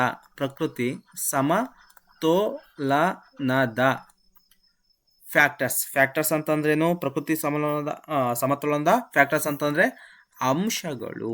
ಯಾವುಗಳು, ಅಂಶಗಳು. ನೆಕ್ಸ್ಟ್ ಬರೋಣ, ನೆಕ್ಸ್ಟ್ ಟಾಪಿಕ್ ಏನು, ಫುಡ್ ವೆಬ್. ಇದು ಫುಡ್ ಚೈನ್ ಅಂತಂದರೆ ಆಹಾರ ಸರಪಳಿ, ಇದು ಗೊತ್ತಾಗ. ಫುಡ್ ವೆಬ್ ಅಂತಂದರೆ ಆಹಾರ ಜಾಲ. ಈ ಫುಡ್ ಸರಪಳಿ ಇರೋದ್ರಿಂದನೇ ಏನಾಗ್ತೈತೆ, ಫುಡ್ ಜಾಲ ಉಂಟಾಗ್ತೈತೆ. ಅದನ್ನು ಹೇಳ್ತಾ ಹೋಗ್ತೀನಿ ಮುಂದೆ. ಆಹಾರ ಜಾಲ ನೀವು ಬರ್ಕೊಳ್ತಾ ಹೋಗಿ, ಆಹಾರ ಜಾಲ. ನೆಕ್ಸ್ಟ್ ಎಕಲಾಜಿಕಲ್ ಪಿರಮಿಡ್ ಅಂತಂದರೆ ಪರಿಸರ ವ್ಯವಸ್ಥೆಯ ಸ್ತರಗಳು ಅಂತ. ಈಗ ಫಾರ್ ಎಕ್ಸಾಂಪಲು ಉತ್ಪಾದಕರು, ಪ್ರಾಥಮಿಕ ಭಕ್ಷಕರು, ದ್ವಿತೀಯ ಭಕ್ಷಕರು, ತೃತೀಯ ಭಕ್ಷಕರು. ಫಾರ್ ಎಕ್ಸಾಂಪಲ್ ಪ್ರೊಡ್ಯೂಸರು, ಅದು ಪ್ರೈಮರಿ, ಆಮೇಲೆ ಕನ್ಸ್ಯೂಮರ್, ಪ್ರೊಡ್ಯೂಸರ್ ಅಂತ ಬರ್ತಾರೆ. ಆಮೇಲೆ ಪ್ರೈಮರಿ ಆ್ಯಂಡ್ ಸೆಕೆಂಡರಿ ಆ್ಯಂಡ್ ಟೆರ್ಷರಿ. ಈ ರೀತಿ ಏನು ಮಾಡ್ತಾರೆ ಅಂತಂದರೆ ಪಿರಮಿಡ್ಗಳು ಬರ್ತಾವಲ್ಲ, ಆ ಪಿರಮಿಡ್ಗಳ ಬಗ್ಗೆ ನಾನು ಏನು ಮಾಡ್ತಾ ಹೋಗ್ತೀನಿ, ಹೇಳ್ತಾ ಹೋಗ್ತೀನಿ. ನೆಕ್ಸ್ಟ್ ಟಾಪಿಕ್ ಏನು, ಈಗ ನೋಡಿ, ಇಲ್ಲಿ ಫುಡ್ ವೆಬ್ ಮತ್ತು ಎಕಲಾಜಿಕಲ್ ಪಿರಮಿಡ್ ಐತಲ್ಲ, ಇಲ್ಲಿ ಉತ್ಪಾದಕರೇ ಜಾಸ್ತಿ ಇರ್ತಾರೆ. ಒಂದು ನೆನ್ಪಿಟ್ಕೊಂಡಿರಿ, ಇಲ್ಲಿ ಯಾವಾಗಲೂ ಕೂಡ ಎಕಲಾಜಿಕಲ್ ಪಿರಮಿಡಲ್ಲಿ ಉತ್ಪಾದಕರು ಜಾಸ್ತಿ ಇರ್ತದೆ. ಉತ್ಪಾದಕರು ಇರಲೇಬೇಕು. ಉತ್ಪಾದಕರು ಇಲ್ಲ ಅಂತಂತಂದರೆ ಪ್ರಾಥಮಿಕ, ದ್ವಿತೀಯ, ತೃತೀಯ ಈ ಯಾವ ಭಕ್ಷಕರು ಇರೋಕ್ಕೆ ಸಾಧ್ಯನೇ ಇಲ್ಲ. ಯಾಕಂದರೆ ಉತ್ಪಾದಕರು ಅಂತಂದು ಯಾರು? ಸಸ್ಯಗಳು ಇಲ್ಲದೇ ಇರೋಕ್ಕೆ ಸಾಧ್ಯನಾ? ಇಲ್ಲವೇ ಇಲ್ಲ. ಸಸ್ಯಗಳು ಮೊದಲೇ ಆಟೋಟ್ರೋಪ್ಸು, ಎಟಿರೋಟ್ರೋಪ್ಸ್ ಅಲ್ಲ. ಅಂದರೆ ಆಟೋಟ್ರೋಪ್ಸ್ ಅಂತಂದ್ರೇನು? ತಮ್ಮ ಆಹಾರವನ್ನು ತಾವೇ ತಯಾರಿಸ್ಕೊಳ್ತವೆ. ಅಂದರೆ ಸ್ವಪೋಷಕಗಳು ಅಂತಲೂ ಕೂಡ ಏನು ಮಾಡ್ತೀವಿ? ಕರಿತಾ ಹೋಗ್ತೀವಿ. ಇರಲಿ, ಇವೆಲ್ಲದ್ರ ಬಗ್ಗೆ ಹೇಳ್ತಾ ಹೋಗ್ತೀನಿ. ಇಲ್ಲಿ ನೆಕ್ಸ್ಟ್ ಟಾಪಿಕ್ ಏನು? ಪ್ಲಾಂಟ್ ಆ್ಯಂಡ್ ಅನಿಮಲ್ ಸ್ಪೀಸೀಸ್ ಅಂತ. ಪ್ಲಾಂಟ್ ಅಂತಂದ್ರೇನು? ಸಸ್ಯ ಅಂತ. ಅನಿಮಲ್ ಅಂತಂದರೆ ಪ್ರಾಣಿ. ಪ್ಲಾಂಟ್ ಆ್ಯಂಡ್ ಅನಿಮಲ್ ಸ್ಪೀಸೀಸ್ ಅಂತಂತಂದರೆ ಸಸ್ಯ ಮತ್ತು ಪ್ರಾಣಿ. ಸಸ್ಯ ಮತ್ತು ಪ್ರಾಣಿ. ಸ್ಪೀಸೀಸ್ ಅಂತಂದ್ರೇನು? ಪ್ರಭೇದಗಳು ಅಂತ. ಏನು? ಪ್ರಭೇದಗಳು. ಅದ್ರ ಬಗ್ಗೆನೂ ಕೂಡ ನಾವು ಸ್ಟಡಿ ಮಾಡಬೇಕು. ನಾವು ಪ್ರಾಣಿ ಪ್ರಭೇದಕ್ಕೆ ನಾವು ಸೇರ್ಕೊಳ್ತೀವಲ್ವಾ? ಸಸ್ಯ ಪ್ರಭೇದದ ಬಗ್ಗೆ ತಿಳ್ಕೊಬೇಕು, ಪ್ರಾಣಿ ಪ್ರಭೇದಗಳ ಬಗ್ಗೆ ತಿಳ್ಕೊಬೇಕು. ಈ ಪ್ರಾಣಿ ಪ್ರಭೇದಗಳ ಬಗ್ಗೆ ಕಂಟಕಚರ್ಮಿಗಳು, ಕುಟುಕು ಕಣವಂತಕಗಳು, ಸಂಧಿಪದಿಗಳು ಇವೆಲ್ಲವೂ ಕೂಡ ಬರ್ತವೆ. ಇಂಗ್ಲೀಷಲ್ಲಿ ಆರ್ಥ್ರೋಪೋಡಾನ್ಸ್ ಅಂತ ಬರ್ತದೆ, ಮೆಮಲಿಯನ್ಸ್ ಅಂತ ಬರ್ತವೆ. ಇವೆಲ್ಲವನ್ನೂ ಕೂಡ ನಾನು ಏನು ಮಾಡ್ತಾ ಹೋಗ್ತೀನಿ ಅಂತಂದರೆ ಎಕ್ಸ್ಪ್ಲನೇಷನ್ ಮಾಡ್ತಾ ಹೋಗ್ತೀನಿ.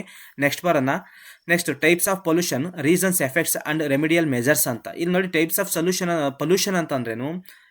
ನಾನು ಸೊಲ್ಯೂಷನ್ ಅಂತ ಹೇಳ್ತಾ ಇದ್ದೀನಿ, ಸಾರಿ. ಪೊಲ್ಯೂಷನ್ ಅಂತಂದ್ರೇನು? ಸಾಮಾನ್ಯವಾಗಿ ಮಾಲಿನ್ಯ ಮಾಡುವಂಥದ್ದು. ಫಾರ್ ಎಕ್ಸಾಂಪಲ್, ಮಣ್ಣಿನ ಮಾಲಿನ್ಯ, ಜಲ ಮಾಲಿನ್ಯ, ವಾಯು ಮಾಲಿನ್ಯ, ಇವೆಲ್ಲವೂ ಕೂಡ ನಾವು ಏನು ಮಾಡ್ತಾ ಇದ್ದೀವಿ. ಕಾರಣ ಏನು? ಅದರಿಂದ ತೊಂದರೆ ಏನು? ರೀಸನ್ಸು, ಅದರಿಂದ ಕಾರಣ. ಎಫೆಕ್ಟ್ಸ್ಗಳಂದ್ರೇನು? ಮತ್ತು ಯಾವ ಥರ ನಾವು ಏನು ಮಾಡ್ತೀವಿ, ಮೆಜರ್ ಮಾಡ್ತೀವಿ ಅನ್ನೋದ್ರ ಬಗ್ಗೆ ನಾವು ಏನು ಮಾಡ್ತಾ ಇದ್ದೀವಿ ಅಂತಂತಂದರೆ ತಿಳ್ಕೊಳ್ತಾ ಇದ್ದೀವಿ.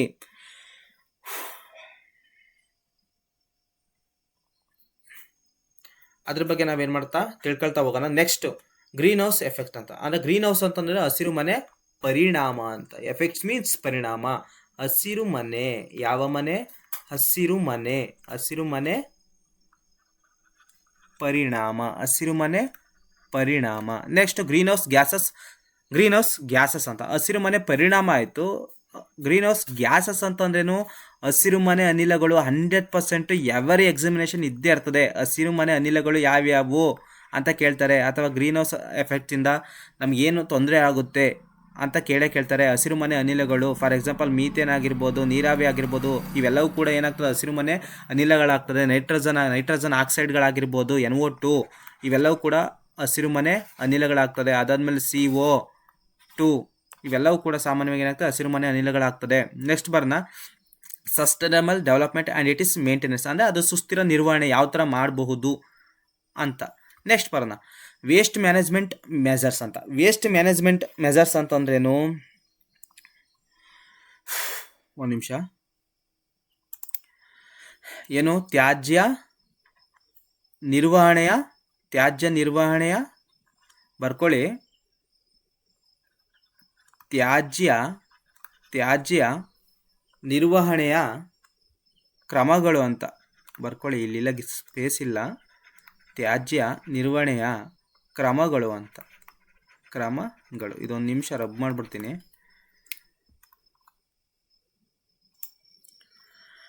ವೇಸ್ಟ್ ಮ್ಯಾನೇಜ್ಮೆಂಟ್ ಅಂತಂದ್ರೇನು? ಈಗ ಹೇಳಿದ್ದೀನಲ್ವಾ, ವೇಸ್ಟ್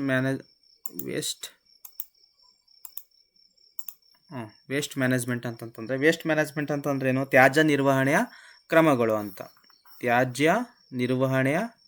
ಅಂತ. ನೆಕ್ಸ್ಟ್ ಟಾಪಿಕ್ ಏನೈತೆ? Environment movements and importance of environment activities. Environment movements ಅಂತಂದ್ರೇನು? ಪರಿಸರ ಚಳುವಳಿ ಅಂತ. ಅದ್ರ ಬಗ್ಗೆನೂ ಕೂಡ ತಿಳ್ಕೊಳ್ತಾ ಹೋಗೋಣ. Next state and national level winning literature and writers related to the environment. ಪರಿಸರಕ್ಕೆ ಸಂಬಂಧಪಟ್ಟಂತೆ ರಾಷ್ಟ್ರೀಯ ಮತ್ತು ರಾಜ್ಯದಲ್ಲಿ ಸಾಹಿತ್ಯಗಳ ಬಗ್ಗೆ ನಾವು ತಿಳ್ಕೊಬೇಕು. ಮತ್ತು ಆ ಕವಿಗಳ ಬಗ್ಗೆ ತಿಳ್ಕೊಬೇಕಾಗಿರ್ತದೆ. ಯಾರ್ಯಾರು ಬರೆದಿರ್ತಾರೆ ಈ ಪರಿಸರಕ್ಕೆ ಸಂಬಂಧಪಟ್ಟಂತೆ ಅದ್ರ ಬಗ್ಗೆ ಸ್ವಲ್ಪ ತಿಳ್ಕೊಬೇಕು. Next major environment phenomena and types of ecological conservation ಅಂತ. ಮೇಜರ್ ಎನ್ವಿರಾನ್ಮೆಂಟಲ್ ಫಿನೋಮಿನಾ ಅಂತಂತಂದ್ರೇನು? ಪರಿಸರದ ವಿದ್ಯಮಾನಗಳು ಏನಂತ ಕರಿತೀವಿ ಇದಕ್ಕೆ? ಬರ್ಕೊಬಿಡಿ ಇಲ್ಲಿ. ಪರಿಸರದ ವಿದ್ಯಮಾನಗಳು. ಸಾಮಾನ್ಯವಾಗಿ ಪರಿಸರದ ವಿದ್ಯಮಾನಗಳು ಅಂತ ಕಾಮನಬಿಲ್ಲಿ ಹೆಂಗೆ ಉಂಟಾಗ್ತದೆ ಅಂತ, ಅದು ಕೂಡ ಒಂದು ಇಂಪಾರ್ಟೆಂಟು. ರೈನ್ಬೋ ಅಂತ ಕರಿತೀವಲ್ವ ಸಾಮಾನ್ಯವಾಗಿ. ಕಾಮನಬಿಲ್ಲಿ ಹೆಂಗೆ ಉಂಟಾಗ್ತದೆ? ಪರಿಸರ ಗುಡುಗು ಹೆಂಗೆ ಬರ್ತದೆ? ಸಿಡಿಲು ಗುಡುಗು ಆಗಿರ್ಬೋದು, ಮಿಂಚು ಬಗ್ಗೆ ಆಗಿರ್ಬೋದು, ಇವೆಲ್ಲವೂ ಕೂಡ ಏನು? ಪರಿಸರದ ವಿದ್ಯಮಾನಗಳು ಸಾಮಾನ್ಯವಾಗಿ. ಇವೆಲ್ಲದ್ರ ಬಗ್ಗೆ ನಾವು ಏನು ಮಾಡ್ತಾ ಹೋಗೋಣ? ತಿಳ್ಕೊಳ್ತಾ ಹೋಗೋಣ. Next types of ecological conservation ಅಂತಂದ್ರೆ ಏನು ಅಂದರೆ ಸಿಂಪಲ್ ಕಣ್ರಿ, ಅಂದರೆ ಪರಿಸರ ಸಂರಕ್ಷಣೆ ವಿಧಗಳು ಅಂತಂತ. ಇಲ್ಲೇನು ಇದಕ್ಕೆ ಏನಂತ ಕರಿತೀವಿ, ಪರಿಸರ ಸಂರಕ್ಷಣೆಯ ವಿಧಗಳು. ಪರಿಸರವನ್ನು ನೀವು ಯಾವ ಥರ ಸಂರಕ್ಷಣೆ ಮಾಡ್ತೀರಾ ಅಂತ, ಪರಿಸರ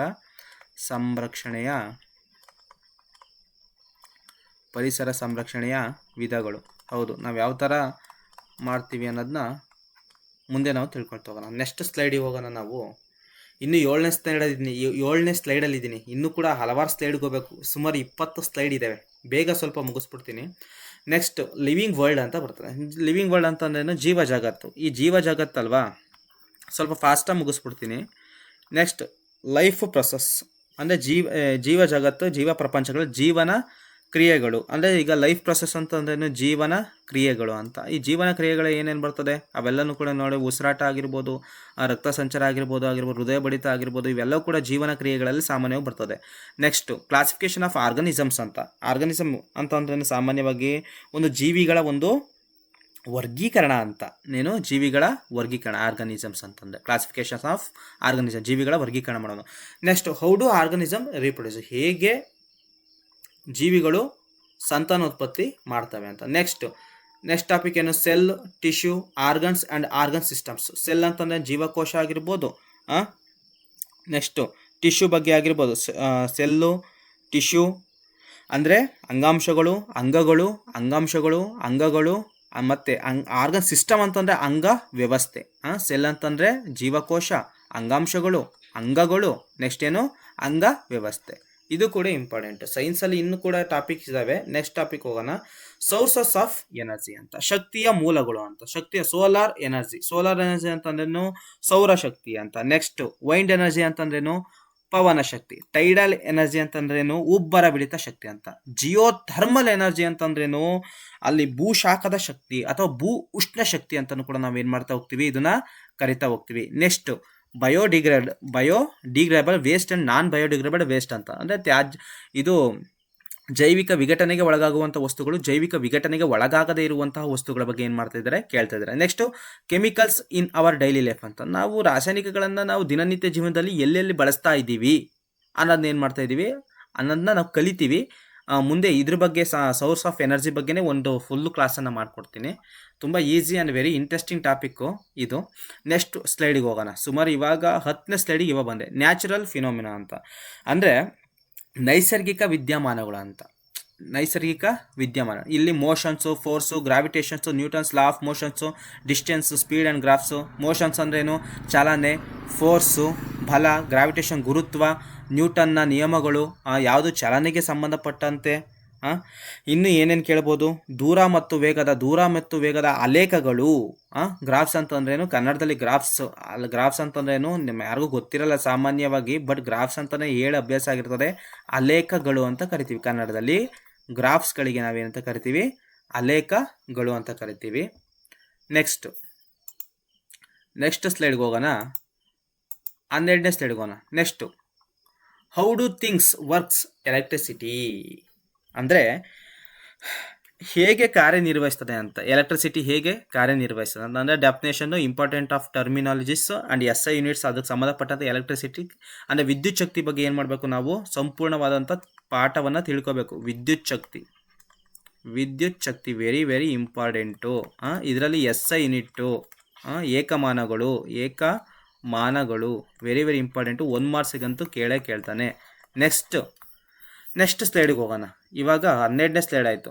ಇಷ್ಟೆಲ್ಲವೂ ಕೂಡ ಏನು, ಸಾಮಾನ್ಯವಾಗಿ ಸೈನ್ಸಿಗೆ ಸಂಬಂಧಪಟ್ಟಿರೋದು. ಇಷ್ಟೆಲ್ಲ ಸಿಲೆಬಸ್ಸು ಸೈನ್ಸಿಗೆ ಸಂಬಂಧಪಟ್ಟಿರೋದು. ಹಾಗಾದರೆ ನೆಕ್ಸ್ಟ್ ಯಾವುದಕ್ಕೂ ನೋಡಿ, ಕನ್ನಡ ಮುಗೀತು, ಇಂಗ್ಲೀಷ್ ಮುಗೀತು, ಮ್ಯಾಥ್ಸ್ ಮುಗೀತು. ನೆಕ್ಸ್ಟ್ ಯಾವುದಕ್ಕೆ ಹೋಗ್ತಾ ಇದ್ದೀವಿ ನಾವೀಗ, ಕನ್ನಡ, ಇಂಗ್ಲೀಷು, ಮ್ಯಾಥ್ಸ್ ಮುಗೀತು, ಸೈನ್ಸ್ ಮುಗೀತು. ಇನ್ನು ಒಂದೇ ಉಳಿದಿರೋದು ಯಾವುದು, ಸೈಕಾಲಜಿ. ಆ ಸೈಕಾಲಜಿ ತುಂಬ ಈಸಿ ಕಣ್ರಿ. ಸೈಕಾಲಜಿಲಿ ಎಲ್ಲಿ ಕ್ವಶನ್ ಕೇಳ್ತಾನೆ ಅಂದರೆ ಒಂದೊಂದು ಟೈಮ್ ಗೊತ್ತಾಗಲ್ಲ. ಸೊ ಹಾಗಾಗಿ ನಾವೇನು ಮಾಡೋಣ ಅಂತಂದರೆ, ಈ ಸೈಕಾಲಜಿ ಸಿಲೆಬಸ್ಸಲ್ಲಿ ಎರಡು ಪ್ರಮುಖವಾಗಿ 2 ಆಥರ್ಸ್ಗಳಿದ್ದಾರೆ. ಡಾಕ್ಟರ್ KM ಸುರೇಶ್ ಸರ್ ತುಂಬ ಚೆನ್ನಾಗಿ ಬರೆದಿದ್ದಾರೆ. ಮತ್ತು ವಾಮದೇವಪ್ಪ ಸರ್ ಸೈಕಾಲಜಿ ಸಂಬಂಧಪಟ್ಟಂತೆ ಬುಕ್ಕನ್ನು ಬರೆದಿದ್ದಾರೆ. ನಾವು TETಗೆ ಸಂಬಂಧಪಟ್ಟಂತೆ ಬುಕ್ ಕೊಡಿ, ವಾಮದೇವಪ್ಪ ಸರ್ದು ಮತ್ತು ಡಾಕ್ಟರ್ KM ಸುರೇಶ್ ಸರ್ದು ಬುಕ್ ಕೊಡಿ ಅಂತ ಕೇಳಿದ್ರೆ 100% ಅವ್ರು ಕೊಟ್ಟೇ ಕೊಡ್ತಾರೆ. ಇದನ್ನು ನಾವು ರೆಫರ್ ಮಾಡಿದ್ರೆ 100% 30ಗೆ 29 to 30 ತೆಗಿಬೋದು. 29 ರಿಂದ 30. ಬಟ್ ನಾವು ಹಲವಾರು ನಾವೇನು ಮಾಡ್ತೀವಿ ಅಂತಂದರೆ ಹಲವು ಬುಕ್ಗಳನ್ನು ಓದ್ತೀವಿ. ಆ ರೀತಿ ಮಾಡೋಕ್ಕೆ ಹೋಗ್ಬಾರ್ದು. ಕರೆಕ್ಟಾಗಿ ಓದೋದಾದ್ರೆ 2 ಬುಕ್ ಓದಬೇಕು. ಅತಿ ಹೆಚ್ಚು ಬುಕ್ ಓದೋಕೆ ಹೋಗ್ಬಿಟ್ರೆ ನಮಗೆ ಸ್ವಲ್ಪ ತಲೆ ಕೆಟ್ಟಂಗೆ ಆಗ್ಬಿಡ್ತದೆ. ಮತ್ತೆ ಇದ ಹಿಂಗಾಗ್ಬಿಡ್ತದೆ. ಸೊ ಹಾಗಾಗಿ ಈ ಥರ ಎಲ್ಲ ಮಾಡೋದೇ ಬೇಡ. ಕೇವಲ ಈ 2 ಬುಕ್ ಓದೋಣ. ಡಾಕ್ಟರ್ KM ಸುರೇಶ್ ಸರ್ದು ಮತ್ತು ವಾಮ ದೇವಪ್ಪ ಸರ್ದು. ಎಲ್ಲರೂ ಕೂಡ ಆಲ್ಮೋಸ್ಟ್ ರೆಫರ್ ಮಾಡೋದು ಇವರಿಬ್ಬರದೇ. ಸೊ ಹಾಗಾಗಿ ನಾನು ಸಜೆಷನ್ ಮಾಡಿರೋದಿದೆ. ನಾನು ಕೂಡ ಪಾಸಾಗಿರೋದು ಕೂಡ TET ಈ doctor KM Suresh sir book ಓದಿ. ಇನ್ನು ವಾಮ ದೇವಪ್ಪ ಅವ್ರ ಬುಕ್ ಇನ್ನೂ ಓದಿಲ್ಲ. ಬಟ್ ಎಲ್ಲರೂ ಕೂಡ ಏನು ಹೇಳ್ತಾ ಇದ್ದಾರೆ ಅಂತಂದರೆ ತುಂಬ ಚೆನ್ನಾಗಿ ಬರೆದಿದ್ದಾರೆ ಅಂತ ಹೇಳ್ತಾರೆ. ಸೊ ಹಾಗಾಗಿ ನಾನು ಕೂಡ ಇವಾಗ ಏನು ಮಾಡ್ತೀನಿ ಅಂತಂದರೆ ಈ ಬುಕ್ಕನ್ನು ತರಿಸ್ಕೊತೀನಿ. ಸೊ ಯಾಕೆ ಅಂತಂತಂದರೆ ಈ ಸುರೇಶ್ ಸರು ಮತ್ತು ವಾಮದೇವಪ್ಪ ಸರ್ಗೆ ಸಂಬಂಧಪಟ್ಟಂತೆ ಯಾವ ಥರ ಎಕ್ಸ್ಪ್ಲನೇಷನ್ ಕೊಟ್ಟಿರ್ತಾರೆ ಅಂತ ನೋಡ್ತೀನಿ. ಸ್ವಲ್ಪ ಓದಿದ್ದೀನಿ, ವಾಮದೇವಪ್ಪ ಸರ್ದು ಬುಕ್ ನೋಡಿದ್ದೀನಿ, ಸ್ವಲ್ಪ ಓದು ಇದ್ದೀನಿ, ಬಟ್ ತರಿಸ್ಕೊಂಡಿಲ್ಲ. ಯಾಕೆ ಅಂತಂದರೆ ಇವ್ರ ಬುಕ್ಕೆ ಸ್ವಲ್ಪ ಇಷ್ಟ ಆಗಿತ್ತು, ಅದಕ್ಕಾಗಿ ಇವ್ರದ್ದೇ ಓದ್ಕೊಂಡೆ ಪಾಸ್ ಆದೆ. ಒಂದು 91 ಏನೋ ಬಂತು ಅಷ್ಟೇ. 91 ಬಂತು. 2ನೇ ಸಲ ಬರಿಬೇಕಾದ್ರೆ 91 ಬಂತು. ಮೊದಲನೇ ಸಲ ಬರಬೇಕಾದ್ರೆ ಫೇಲು, ಬಟ್ 2ನೇ ಸಲ ಬರಬೇಕಾದ್ರೆ 91, 100% ಪಾಸ್ ಆದೆ. ಸರಿನಾ? ಇದು ಸೈಕಾಲಜಿ ಸಂಬಂಧಪಟ್ಟಿರೋಂಥದ್ದು. ನೆಕ್ಸ್ಟು ಸ್ಲೈಡ್ ನಂಬರ್ 14ಗೆ ಹೋಗೋಣ. Slide number 14. ಇಷ್ಟೊತ್ತು ನಾನು ಏನು ಹೇಳಿದೆ, ಇದು ಪೇಪರ್ 1 ಸಂಬಂಧಪಟ್ಟಿರೋದು. ಇಷ್ಟೊತ್ತು ಹೇಳಿತ್ತು ಪೇಪರ್ 1 ಅಂದರೆ ಆರ್ಟ್ಸು, ಕಾಮರ್ಸು, ಸೈನ್ಸರ್ಗೆ ಇಷ್ಟೇ ಹೇಳೋದು. ನೆಕ್ಸ್ಟ್ ಪೇಪರ್ 2 ಸಂಬಂಧಪಟ್ಟಂತೆ ಕನ್ನಡ ಸೇಮ್ ಇರ್ತದೆ, ಇಂಗ್ಲೀಷ್ ಸೇಮ್ ಇರ್ತದೆ, ಸೈಕಾಲಜಿ ಸೇಮ್ ಇರ್ತದೆ. ಬಟ್ ಇಲ್ಲಿ ಡಿಫ್ರೆನ್ಸ್ ಏನು ಅಂತಂತಂದರೆ ಪೇಪರ್ 2 ಅಲ್ಲಿ ಸೈನ್ಸ್ ಕ್ಯಾಂಡಿಡೇಟ್ಗೆ ಮ್ಯಾಥ್ಸು ಮತ್ತು ಸೈನ್ಸು ಸೇಮ್ ಇರ್ತದೆ. ಬಟ್ ಆರ್ಟ್ಸು ಮತ್ತು ಕಾಮರ್ಸ್ ಕ್ಯಾಂಡಿಡೇಟ್ಸ್ಗೆ ಏನು ಅಂತಂತಂದರೆ ಸೋಷಿಯಲ್ಲೇ 60 ಮಾರ್ಕ್ಸಿಗೆ ಕೊಟ್ಬಿಡ್ತಾನೆ, ಈಸಿಯಾಗಿ 60 ಮಾರ್ಕ್ಸ್ ತಗೋಬೋದು. ಸೊ ಹಾಗಾಗಿ ಅದರದ್ದು ಕೂಡ ಸಿಲೆಬಸ್ ನಾನು ಹೇಳ್ತಾ ಹೋಗ್ತೀನಿ. ಅದರಲ್ಲಿ ಫಸ್ಟ್ ಸೈನ್ಸ್ ಅವ್ರದ್ದು ನಾನು ಹೇಳ್ತಾ ಹೋಗ್ತೀನಿ. ಆ ಸೈನ್ಸಲ್ಲಿ ಮ್ಯಾಥ್ಸು ಮತ್ತು ಸೈನ್ಸ್ ಅಂತ ಹೇಳಿದ್ನಲ್ಲ. ಸೊ ಫಸ್ಟ್ ಒನ್ ಯಾವುದು? ಮ್ಯಾಥ್ಸು, ಬಯಾಲಜಿ, ಜಿಯೋಗ್ರಫಿ ಹೋಗ್ತೈತೆ. 14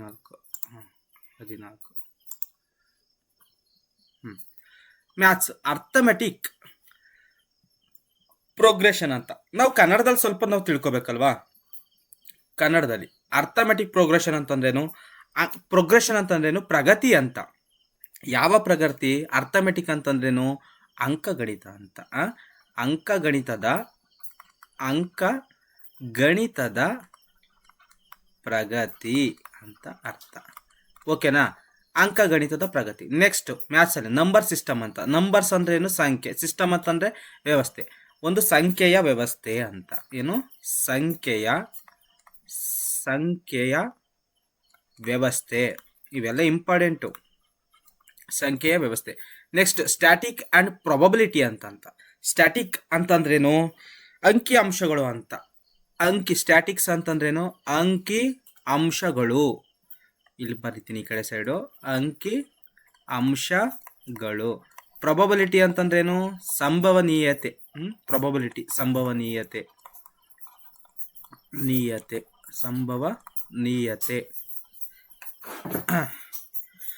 ನೆಕ್ಸ್ಟ್ ಟ್ರಿಗ್ನೋಮೆಟ್ರಿ. ಟ್ರಿಗ್ ಅಂತಂದ್ರೇನು? 3 ಅಂತ. ಗ್ನೋಮೆಟ್ರಿ ಅಂತೇನು? ತ್ರಿಕೋನಮಿತಿ ಅಂತ. ತ್ರಿಕೋನಮಿತಿ ಸಿಲೆಬಸ್ ಬರ್ಕೊಳ್ತಾ ಹೋಗಿ, ಕನ್ನಡದಲ್ಲಿ ಬರ್ಕೊಳ್ತಾ ಹೋಗಿ. ಸ್ವಲ್ಪ ಇಂಗ್ಲೀಷಲ್ಲಿ ಬರೆದಿದ್ದೀನಿ, ಯಾಕಂತಂದರೆ ಇಂಗ್ಲೀಷ್ ಕ್ಯಾಂಡಿಡೇಟ್ಸ್ ಸ್ವಲ್ಪ ಈಸಿ ಆಗಲಿ ಅಂತ. ಇಲ್ಲಿ ತ್ರಿಕೋನಮಿತಿ ಕನ್ನಡದಲ್ಲಿ ಕರಿತೀವಿ. Next coordinate geometry and identifies ಅಂತ ಇದೆ. ಕೋಆರ್ಡಿನೇಟ್ ಜಿಯೋಮೆಟ್ರಿ ಅಂತಂದ್ರೇನು? ಕೋಆರ್ಡಿನೇಟ್ ಅಂದ್ರೇನು? ಸಮನ್ವಯ ಜಾಮಿತಿ ಅಂತ. ಕೋಆರ್ಡಿನೇಟ್ ಅಂದರೆ ಸಮನ್ವಯ, ಜಿಯೋಮೆಟ್ರಿ ಅಂತಂದರೆ ಜಾಮಿತಿ ಅಂತ. ಸಮನ್ವಯ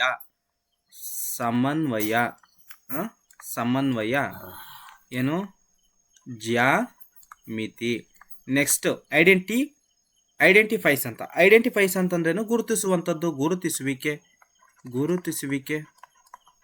ಗುರುತಿಸುವುದು. ನೆಕ್ಸ್ಟ್ ಏನು? Pair of linear equation in 2 variables ಅಂತ ಐತೆ. ಅಂದರೆ 2 ಅಸ್ಥಿರಗಳಲ್ಲಿ ರೇಖೀಯ ಸಮೀಕರಣಗಳ ಜೋಡಿ ಅಂತ. 2 ಬರ್ಕಡಿ, 2 ಅಸ್ಥಿರಗಳಲ್ಲಿ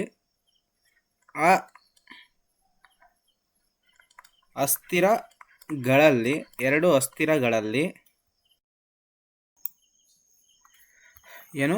ರೇಖೀಯ ಸಮೀಕರಣಗಳ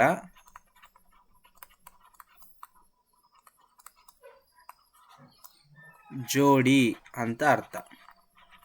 ನೆಕ್ಸ್ಟ್ ಟಾಪಿಕ್ ಏನು, ಕ್ವಾಡ್ರಾಟಿಕ್ ಈಕ್ವೇಷನ್ ಅಂತ, ಕ್ವಾಡ್ರಾಟಿಕ್ ಸಮೀಕರಣ ಹಿಂಗೆ ಬರ್ಕೊಳ್ಳಿ, ಕ್ವಾಡ್ರಾಟಿಕ್ ಸಮೀಕರಣ ಅಂತ ಬರ್ಕೊಳ್ಳಿ. ನೆಕ್ಸ್ಟ್ ಪಾಲಿ ಅಂತಂದ್ರೇನು, ಹಲವಾರು ಅಂತಲ್ವ. ಪಾಲಿನಾಮಿಯಲ್ಸ್ ಅಂತಂದ್ರೇನು, ಪಾಲಿ ಅಂತಂತಂದ್ರೇನು ಬಹುಪದಗಳು ಅಂತ. ಏನು ಬಹುಪದಗಳು. ಪಾಲಿನಾಮಿಯಲ್ಸ್ ಅಂತಂದ್ರೇನು, ನಾಮ್ ಅಂತಂದ್ರೆ ನೇಮ್ ಅಲ್ವಾ, ಪದಗಳು. ಯಾವ ಪದಗಳು, ಬಹುಪದಗಳು. ಈ ಕಡೆ ಸೈಡ್ ಬಹು ಅಂತ ಬರ್ಕೊಳ್ಳಿ, ಬಹುಪದಗಳು.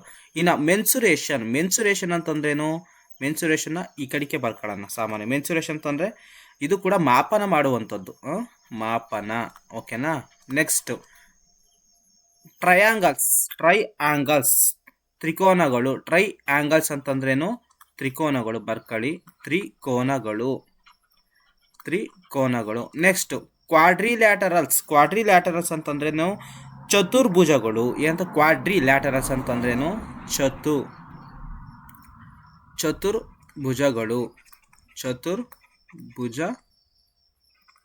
ಚತುರ್ಭುಜಗಳು. ನೆಕ್ಸ್ಟ್ ಸರ್ಕಲ್ಸ್ ಅಂತಂದ್ರೇನು, ವಲಯಗಳು ಬರ್ಕೊಳ್ಳಿ. ಕನ್ನಡದಲ್ಲಿ ಬರ್ಕೊಳ್ಳಿ. ನೀವು ಒಂದೊಂದು ಟಾಪಿಕ್ ಬಗ್ಗೆನೂ ಕೂಡ ಒಂದೊಂದು ವಿಡಿಯೋನ ಮಾಡ್ತಾ ಹೋಗ್ತೀನಿ.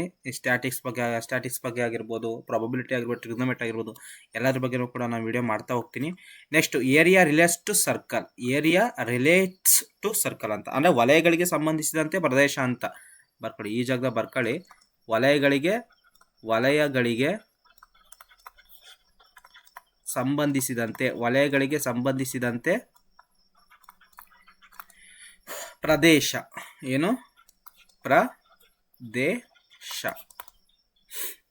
ನೆಕ್ಸ್ಟ್ ಇಷ್ಟೇನು ಪೇಪರ್ 2 ಸಂಬಂಧಪಟ್ಟಂತೆ ಸೈನ್ಸರ್ಗೆ ಮ್ಯಾಥ್ಸ್ ಇರುವಂಥದ್ದು. ಇದರಲ್ಲೇ ಆಲ್ಮೋಸ್ಟ್ ಎಲ್ಲ ಕ್ವಶನ್ ಕೂಡ ಇದರಲ್ಲೇ ತೆಗೆಯುವಂಥದ್ದು. ನೆಕ್ಸ್ಟ್ ಸ್ಲೈಡ್ಗೆ ಹೋಗೋಣ. ನೆಕ್ಸ್ಟ್ ಸ್ಲೈಡ್ ಯಾವುದು, 15ನೇ ಸ್ಲೈಡು. 15ನೇ ಫಿಸಿಕ್ಸ್ ಬರೋಣ. ಇಲ್ಲಿ ವೆರಿ ಇಂಪಾರ್ಟೆಂಟು ಫಿಸಿಕ್ಸ್ ನೋಡಿ. ಮೋಷನ್ ಅಂತಂದ್ರೇನು, ಚಲನೆ. ಗ್ರಾವಿಟೇಷನ್ನು ಅಂದರೆ ಚಲನೆ ಪಾಠ ಓದಬೇಕು. ಗ್ರಾವಿಟೇಷನ್ ಅಂತಂದರೆ ಗುರುತ್ವದ ಬಗ್ಗೆ ಓದಬೇಕು, ಸರಿನಾ. ಫಾರ್ ಎಕ್ಸಾಂಪಲ್ ಈಗ ಚಲನೆ ಬಗ್ಗೆ, ಚಲನೆಯ ವಿಧಗಳು, ಸಮೀಕರಣಗಳು, ಅದ್ರ ಬಗ್ಗೆ ಎಲ್ಲ ಕೂಡ ಹೇಳ್ಬೇಕು ಮತ್ತು ತಿಳ್ಕೊಬೇಕು ನಾವು. ಗುರುತ್ವದ ಬಗ್ಗೆ ನಾವು ತಿಳ್ಕೊಬೇಕು, ಗುರುತ್ವದ ನಿಯಮಗಳ ಬಗ್ಗೆ ನಾವು ತಿಳ್ಕೊಬೇಕು. Next how do things work ಅಂತ, ಅಂದರೆ ವಿಷಯಗಳು ಹೇಗೆ ಕಾರ್ಯನಿರ್ವಹಿಸ್ತವಂತ. ಅಂದರೆ ಫಾರ್ ಎಕ್ಸಾಂಪಲ್ ಇದು ಎಲೆಕ್ಟ್ರಿಸಿಟಿಗೆ ಸಂಬಂಧಪಟ್ಟಿರೋಂಥದ್ದು. ಫಿಸಿಕ್ಸ್ ಅಂತಂದರೆ ಇದು ಎಲೆಕ್ಟ್ರಿಸಿಟಿಗೆ ಸಂಬಂಧಪಟ್ಟಿರೋದು. ನೆಕ್ಸ್ಟ್ ನೈಟ್ ಅಂತ ಇದ್ದೀನಿ ನಾನು, ಯಾಕಂತಂದ್ರೆ ನೈಟಲ್ಲಿ ವೀಡಿಯೋ ಮಾಡ್ತಾ ಇದ್ದೀನಲ್ಲ ಅದಕ್ಕೆ ಇರಲಿ. ಲೈಟ್ ಬೆಳಕು ಸಂಬಂಧಪಟ್ಟಂತೆ ನಾವು ಕಲಿಬೇಕು. ಪಾಠ SLCಲಿ ಇದೆ. ಇದು ಕೂಡ SLCಲಿದೆ. ಇದು ಚಲನೆ ಮತ್ತು ಗುರುತ್ವ, ಇದು ಕೂಡ 9ನೇ ತರಗತಿ ಪಾಠದಲ್ಲಿ ಐತೆ. ಮಿರರ್, ಇದು ಕೂಡ ಏನು, ಲೆನ್ಸ್ ಮತ್ತು ಮಿರರ್, ಇದು ಕೂಡ ಏನು ಮಾಡ್ತದೆ, ಈ ಬೆಳಕು ಪಾಠದಲ್ಲಿ ಏನು ಬರ್ತದೆ ಅಂತಂತಂದರೆ ಬಂದೇ ಬರ್ತದೆ. ಲೆನ್ಸ್ ಅಂತಂದ್ರೇನು, ಸಾಮಾನ್ಯವಾಗಿ ಲೆನ್ಸ್ ಅಂತಂದ್ರೇನು ಮಸೂರ. ಅದು ನಾವು ನೆನ್ಪಿಟ್ಕೋಬೇಕು. ಆ ಮಸೂರದಲ್ಲಿ ಪೀನ ಮಸೂರ ಬರ್ತದೆ ಮತ್ತು ನಿಮ್ನ ಮಸೂರ ಬರ್ತದೆ. ಇದು ಪೀನ ಮಸೂರ ಆದರೆ ಇದು ನಿಮ್ನ ಮಸೂರ, ಕ್ಷಮೆ ಇರಲಿ, ಇದು ನಿಮ್ನ ಮಸೂರ. ಓಕೆನಾ, ಇದು ನಿಮ್ನ ಮಸೂರ. ಇದು ಯಾವ ಮಸೂರ ಆಗುತ್ತೆ, ಹಿಂಗೆ ಬಂದರೆ ಹಿಂಗೆ ಬರದೆ ಇದು ಪೀನ ಮಸೂರ ಆಗುತ್ತೆ. ಉಬ್ಬಿರ್ಬೇಕಲ್ವಾ ಪೀನ ಮಸೂರ.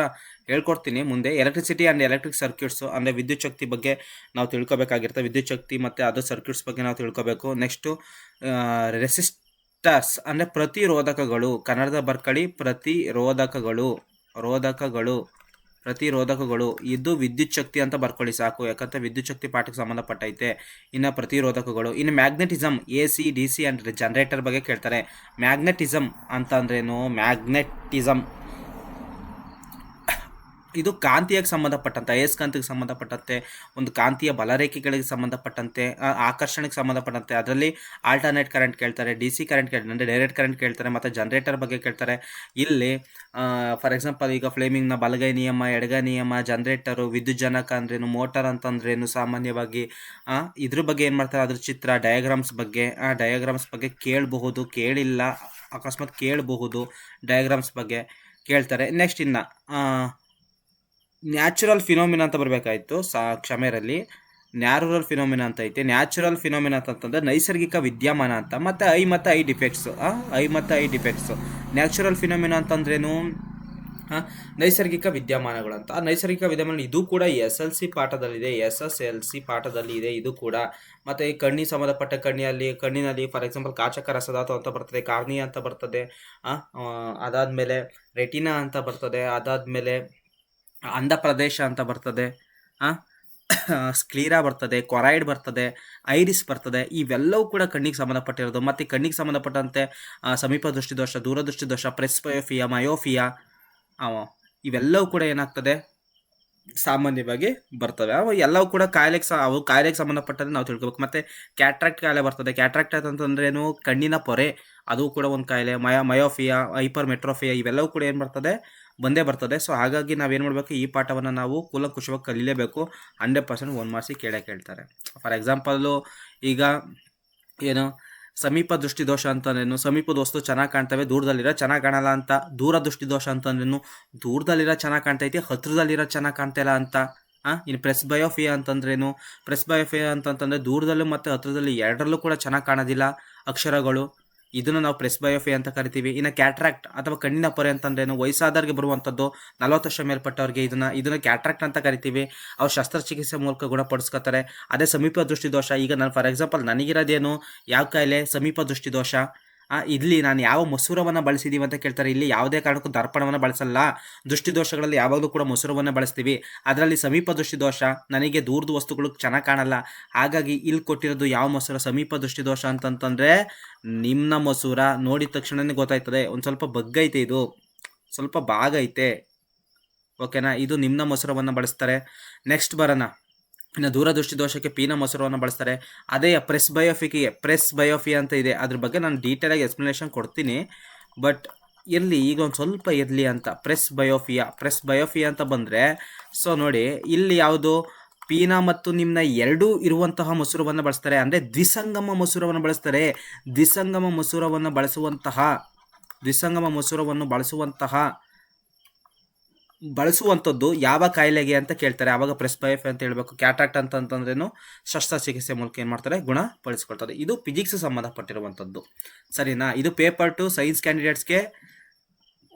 ಮ್ಯಾಥ್ಸ್ ಆಯಿತು, ಈಗ ಫಿಸಿಕ್ಸ್ ಆಯಿತು. ನೆಕ್ಸ್ಟ್ ಹೋಗೋಣ, ಸ್ಲೈಡ್ ನಂಬರ್ 16, ಕೆಮಿಸ್ಟ್ರಿ.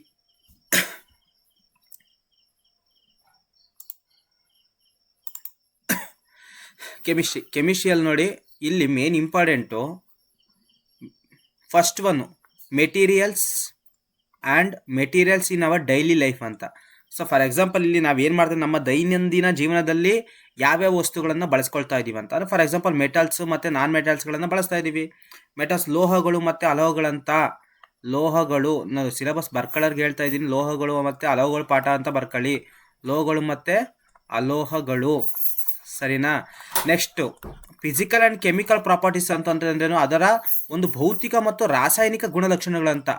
ಭೌತಿಕ ಮತ್ತು ರಾಸಾಯನಿಕ ಗುಣಲಕ್ಷಣಗಳು.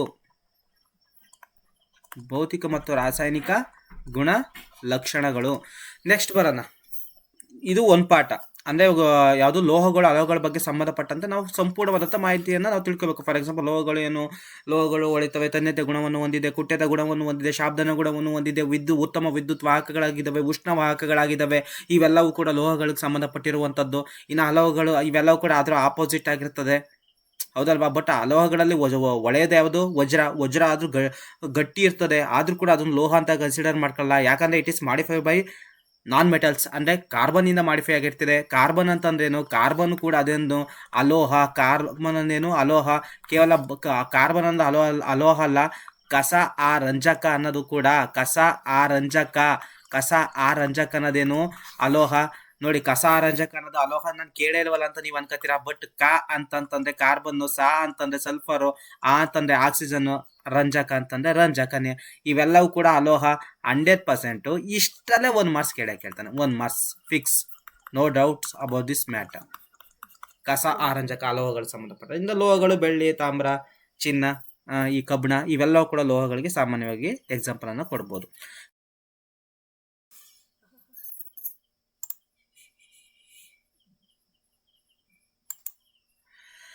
ನೆಕ್ಸ್ಟ್ ಯಾವುದು, ಆಸಿಡ್, ಬೇಸಸ್ ಆ್ಯಂಡ್ ಸಾಲ್ಟು.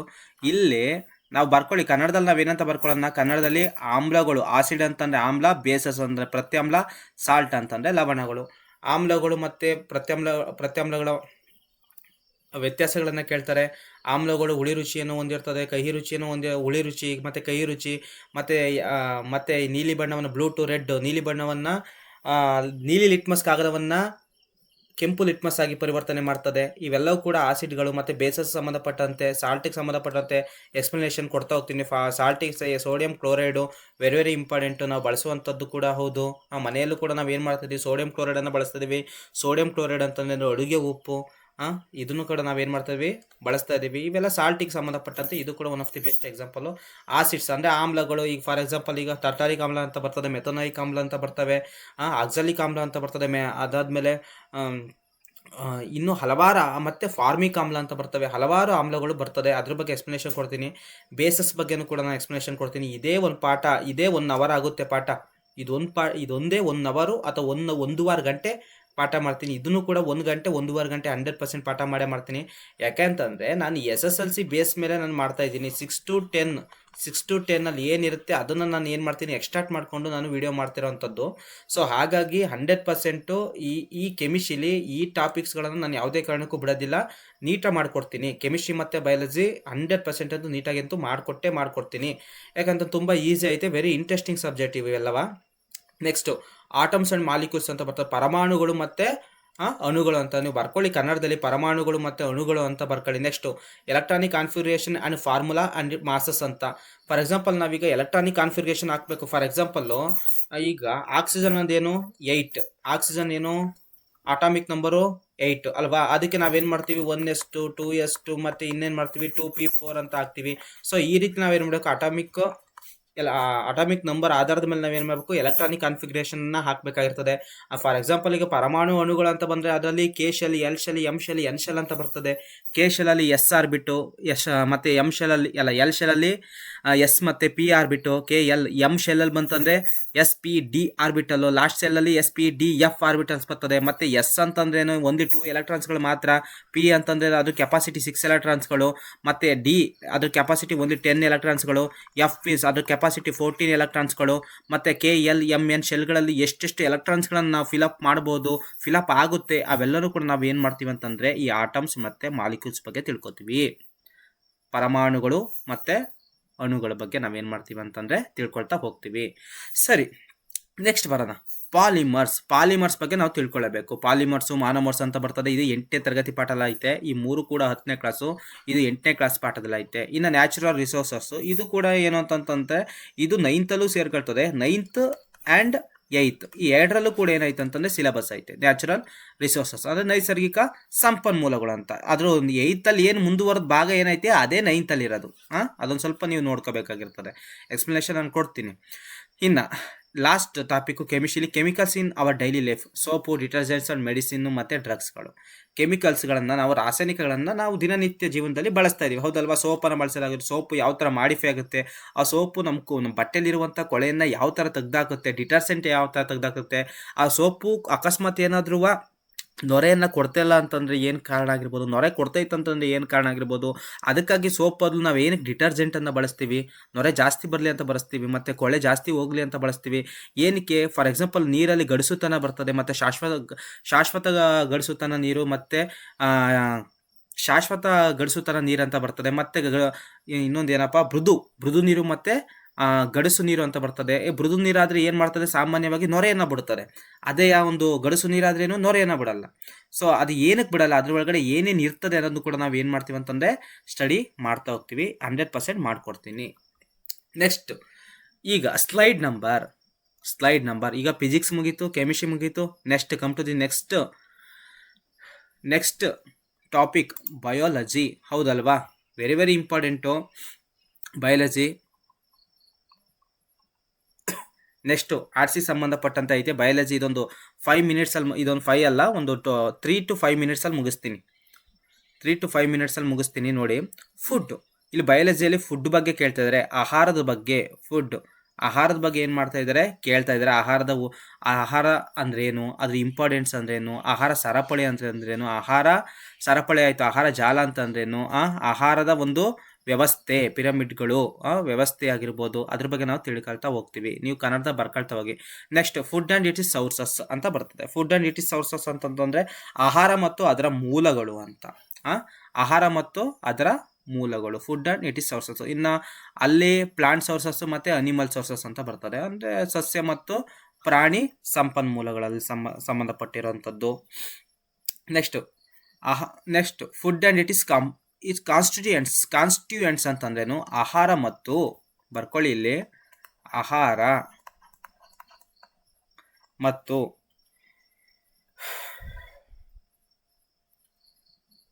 ಘಟಕಗಳು. ಆಹಾರ ಮತ್ತು ಕಾನ್ಸ್ಟಿಟ್ಯೂಯೆಂಟ್ಸ್ ಅಂತಂದರೆ ಘಟಕಗಳು.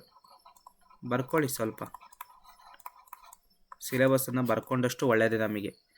ಅದರಲ್ಲಿ ಎನರ್ಜಿ ಗಿವಿಂಗ್ ಫುಡ್ ಬಗ್ಗೆ ತಿಳ್ಕೊತೀವಿ, ಕಾರ್ಬೋಹೈಡ್ರೇಟ್ಸ್ ಬಗ್ಗೆ ತಿಳ್ಕೊತೀವಿ, ಬಾಡಿ ಬಿಲ್ಡಿಂಗ್ ಫುಡ್ ಬಗ್ಗೆ, ಪ್ರೋಟೀನ್ ಬಗ್ಗೆ, ಬಾಡಿ ಪ್ರೊಟೆಕ್ಟರ್ಸ್ ಬಗ್ಗೆ, ವಿಟಮಿನ್ಸ್ ಬಗ್ಗೆ ತಿಳ್ಕೊತೀವಿ, ಮಿನರಲ್ಸು, ರೊಫೇಲ್ಸು ಆ್ಯಂಡ್ ವಾಟರ್ಸ್ ಬಗ್ಗೆ ನಾವೇನು ಮಾಡ್ತೀವಿ ಅಂತಂದರೆ ತಿಳ್ಕೊಳ್ತಾ ಹೋಗ್ತೀವಿ. ನೆಕ್ಸ್ಟ್ ಲಿವಿಂಗ್ ವರ್ಲ್ಡ್ ಅಂದರೆ ಜೀವಂತ ಪ್ರಪಂಚ, ಜೀವ ಪ್ರಪಂಚ ಅಂತ. ಅದರಲ್ಲಿ ಸೂಕ್ಷ್ಮ ಜೀವಿಗಳ ಬಗ್ಗೆ, ಮೈಕ್ರೋ ಆರ್ಗನಿಸಮ್ಸ್ ಅಂದರೆ ಸೂಕ್ಷ್ಮ ಜೀವಿಗಳ ಬಗ್ಗೆ, ಮತ್ತು ಪ್ಲಾಂಟ್ ಕಿಂಗ್ಡಮ್ ಅಂತಂದ್ರೇನು, ಪ್ಲಾಂಟ್ ಅಂದರೆ ಅನಿಮಲ್ ಅಲ್ಲ, ಪ್ಲಾಂಟ್ ಅಂತಂದ್ರೇನು ಸಸ್ಯ ಸಾಮ್ರಾಜ್ಯ.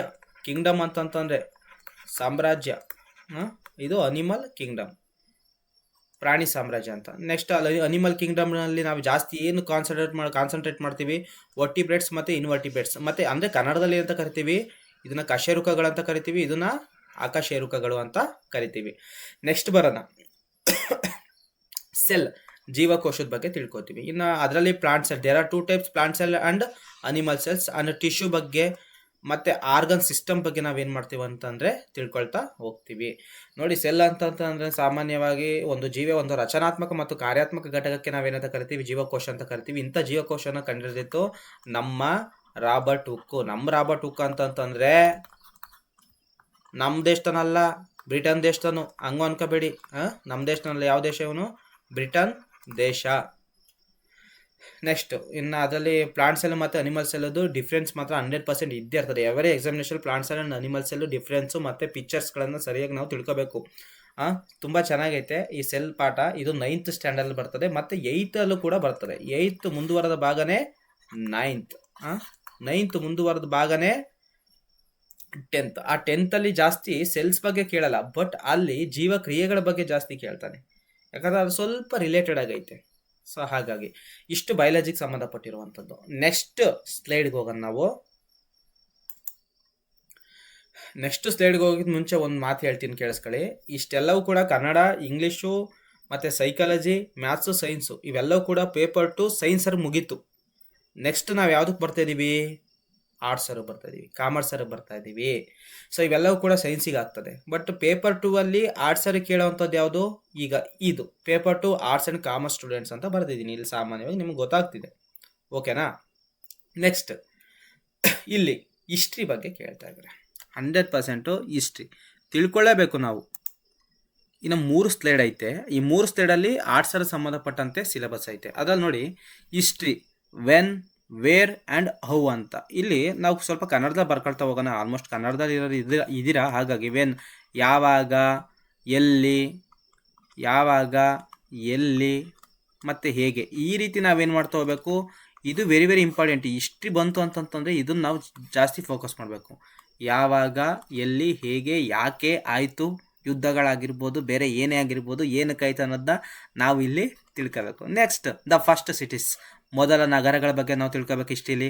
ಮತ್ತು ಅರ್ಲಿ ಸ್ಟೇಟ್ಸ್ ಮೊದಲ ರಾಜ್ಯಗಳ ಬಗ್ಗೆ, ಹೊಸ ಐಡಿಯಾಗಳು, ನ್ಯೂ ಐಡಿಯಾ ಅಂದರೆ ಹೊಸ ಐಡಿಯಾಗಳ ಬಗ್ಗೆ. ನೆಕ್ಸ್ಟ್ ದ ಫಸ್ಟ್ ಎಂಪೈರ್ ಅಂತ ಮೊದಲ ಸಾಮ್ರಾಜ್ಯದ ಬಗ್ಗೆ. ಫಾರ್ ಎಕ್ಸಾಂಪಲ್ ಮೊದಲ ಸಾಮ್ರಾಜ್ಯ ಅಂತಂದರೆ ಈಗ ಕರ್ನಾಟಕದಲ್ಲಿ ಬನವಾಸಿಯ ಕದಂಬರು ಅಂತ ಕರಿತೀವಿ, ಅದ್ರ ಬಗ್ಗೆ ಆ ರೀತಿ ತಿಳ್ಕೊಬೇಕು. ಮತ್ತು ದಕ್ಷಿಣ ಭಾರತದಲ್ಲಿ ಶಾತವಾಹನರು ಅಂತ ಕರಿತೀವಿ, ಅದ್ರ ಬಗ್ಗೆ ನಾವು ತಿಳ್ಕೊಬೇಕು. ಮತ್ತು ಕಾಂಟ್ಯಾಕ್ಟ್ ವಿತ್ ಡಿಸ್ಟೆಂಟ್ ಲ್ಯಾಂಡ್ಸ್ ಅಂತ. ಕಾಂಟ್ಯಾಕ್ಟ್ ವಿತ್ ಡಿಸ್ಟೆಂಟ್ ಲ್ಯಾಂಡ್ಸ್ ಅಂತಂದ್ರೇನು, ಸಾಮಾನ್ಯವಾಗಿ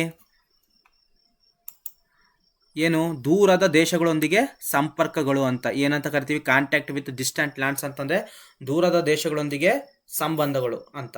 ನೆಕ್ಸ್ಟ್ ಪೊಲಿಟಿಕಲ್ ಮೂವ್ಮೆಂಟ್ ಅಂದರೆ ರಾಜಕೀಯ ಚಳುವಳಿಗಳು ಅಂತ. ಪೊಲಿಟಿಕಲ್ ಮೂವ್ಮೆಂಟ್ ಅಂತಂದರೆ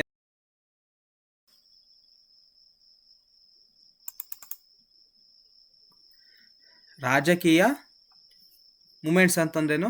ಚಳುವಳಿ. ರಾಜಕೀಯ ಚಳುವಳಿಗಳ ಬಗ್ಗೆ ನಾವೇನು ಮಾಡಬೇಕು? ತಿಳ್ಕೋಬೇಕು. ನೆಕ್ಸ್ಟ್ ಕಲ್ಚರಲ್ ಆ್ಯಂಡ್ ಸೈನ್ಸ್ ಅಂದರೆ ಸಂಸ್ಕೃತಿ ಮತ್ತು ವಿಜ್ಞಾನದ ಬಗ್ಗೆ ನಾವೇನು ಮಾಡಬೇಕು? ತಿಳ್ಕೋಬೇಕು. ನೆಕ್ಸ್ಟ್ ನ್ಯೂ ಕಿಂಗ್ಡಮ್ಸ್ ಅಂತಂದ್ರೇನು? ಸಾಮಾನ್ಯವಾಗಿ ಹೊಸ ನ್ಯೂ ಕಿಂಗ್ಸ್ ಹೊಸ ರಾಜಗಳು ಮತ್ತು ರಾಜ ಮನೆತನಗಳ ಬಗ್ಗೆ ತಿಳ್ಕೋಬೇಕು. ನೆಕ್ಸ್ಟು ಹೊಸ ರಾಜಗಳು ರಾಜ ಮನೆತನಗಳ ಬಗ್ಗೆ ತಿಳ್ಕೋಬೇಕು. ಸುಲ್ತಾನ್ ಆಫ್ ದೆಹಲಿ ಅಂತಂತಂದರೆ ದೆಹಲಿ ಸುಲ್ತಾನರ ಬಗ್ಗೆ ನಾವು ತಿಳ್ಕೋಬೇಕು. ನೆಕ್ಸ್ಟು ಅದರ ಒಂದು ಕಲೆ ವಾಸ್ತುಶಿಲ್ಪದ ಬಗ್ಗೆ ನಾವು ತಿಳ್ಕೋಬೇಕು. ಮತ್ತು ಎಂಪೈರ್ಸ್ ರಾಜ್ಯದ ಬಗ್ಗೆ ನಾವು ಜಾಸ್ತಿ ತಿಳ್ಕೋಬೇಕು, ರಾಜ್ಯದ ಬಗ್ಗೆ. ಇನ್ನು ಸೋಷಿಯಲ್ ಚೇಂಜಸ್ ಬಗ್ಗೆ, ಹಿಸ್ಟ್ರಿಯಲ್ಲಿ ಸೋಷಿಯಲ್ ಚೇಂಜಸ್ ಅಂತಂದರೆ ಸಾಮಾಜಿಕ ಬದಲಾವಣೆ ಬಗ್ಗೆ ನಾವು ಏನು ಮಾಡಬೇಕು ಅಂತಂತಂದರೆ ತಿಳ್ಕೋಬೇಕು. ಸೋಷಿಯಲ್ ಚೇಂಜಸ್, ಸಾಮಾಜಿಕ ಬದಲಾವಣೆ. ನೆಕ್ಸ್ಟು ಪ್ರಾದೇಶಿಕ ಸಂಸ್ಕೃತಿಗಳು ಅಂದರೆ ರೀಜನಲ್ ಅಂತಂದ್ರೇನು? ರೀಜನಲ್ ಅಂತಂದ್ರೇನು? ಪ್ರಾದೇಶಿಕ ಕಲ್ಚರ್ ಅಂತಂದರೆ ಸಂಸ್ಕೃತಿ ಬಗ್ಗೆ ನಾವು ತಿಳ್ಕೊಬೇಕು. ಹಿಸ್ಟ್ರಿಯಲ್ಲಿ ಬರೀ ನಮ್ಮದೇ ಸಂಸ್ಕೃತಿ ಅಂತ ನೋಡಬಾರ್ದು. ಈಗ ಫಾರ್ ಎಕ್ಸಾಂಪಲ್ ಇಂಡಿಯಾದಲ್ಲಿ ಹಲವಾರು ಸಂಸ್ಕೃತಿಗಳಿದ್ದಾವೆ. ಕೊಡವ ಆಗಿರ್ಬೋದು, ಅಕಸ್ಮಾತ್ ಈಗ ಕರಾವಳಿ ತೀರ ಪ್ರದೇಶದಲ್ಲೇ ಒಂಥರ ಸಂಸ್ಕೃತಿ ಇರ್ತದೆ, ಈ ಕಡೆ ಬಯಲು ಪ್ರದೇಶದಲ್ಲಿ ಒಂಥರ ಸಂಸ್ಕೃತಿ ಇರ್ತದೆ, ಉತ್ತರ ಕರ್ನಾಟಕದಲ್ಲಿ ಒಂಥರ ಸಂಸ್ಕೃತಿ ಇರ್ತದೆ, ದಕ್ಷಿಣ ಕರ್ನಾಟಕದಲ್ಲಿ ಒಂಥರ ಸಂಸ್ಕೃತಿ ಇರ್ತದೆ, ಬೆಟ್ಟ ಗುಡ್ಡ ಗಾಡು ಪ್ರದೇಶಗಳಲ್ಲೇ ಒಂಥರ ಸಂಸ್ಕೃತಿ ಇರ್ತದೆ, ನದಿಗಳ ತೀರದಲ್ಲಿ ಪ್ರದೇಶದಲ್ಲಿ ಒಂಥರ ಸಂಸ್ಕೃತಿ ಇರ್ತದೆ, ಬುಡಕಟ್ಟು ಸಮುದಾಯದಲ್ಲಿ ಒಂಥರ ಸಂಸ್ಕೃತಿ ಇರ್ತದೆ. ಹಲವಾರು ಪ್ರದೇಶಗಳಲ್ಲಿ ಹಲವಾರು ರೀತಿಯಲ್ಲಿ ಸಂಸ್ಕೃತಿಗಳನ್ನು ನಾವು ಏನು ಮಾಡ್ಬೋದು? ನಾವು ನೋಡ್ಬೋದು. ಸೊ ಇದ್ರ ಬಗ್ಗೆ ನಾವೇನು ಮಾಡಬೇಕು? ಡೀಟೇಲ್ ಆಗಿ ನಾವೇನು ಮಾಡಬೇಕಾಗಿರ್ತದೆ?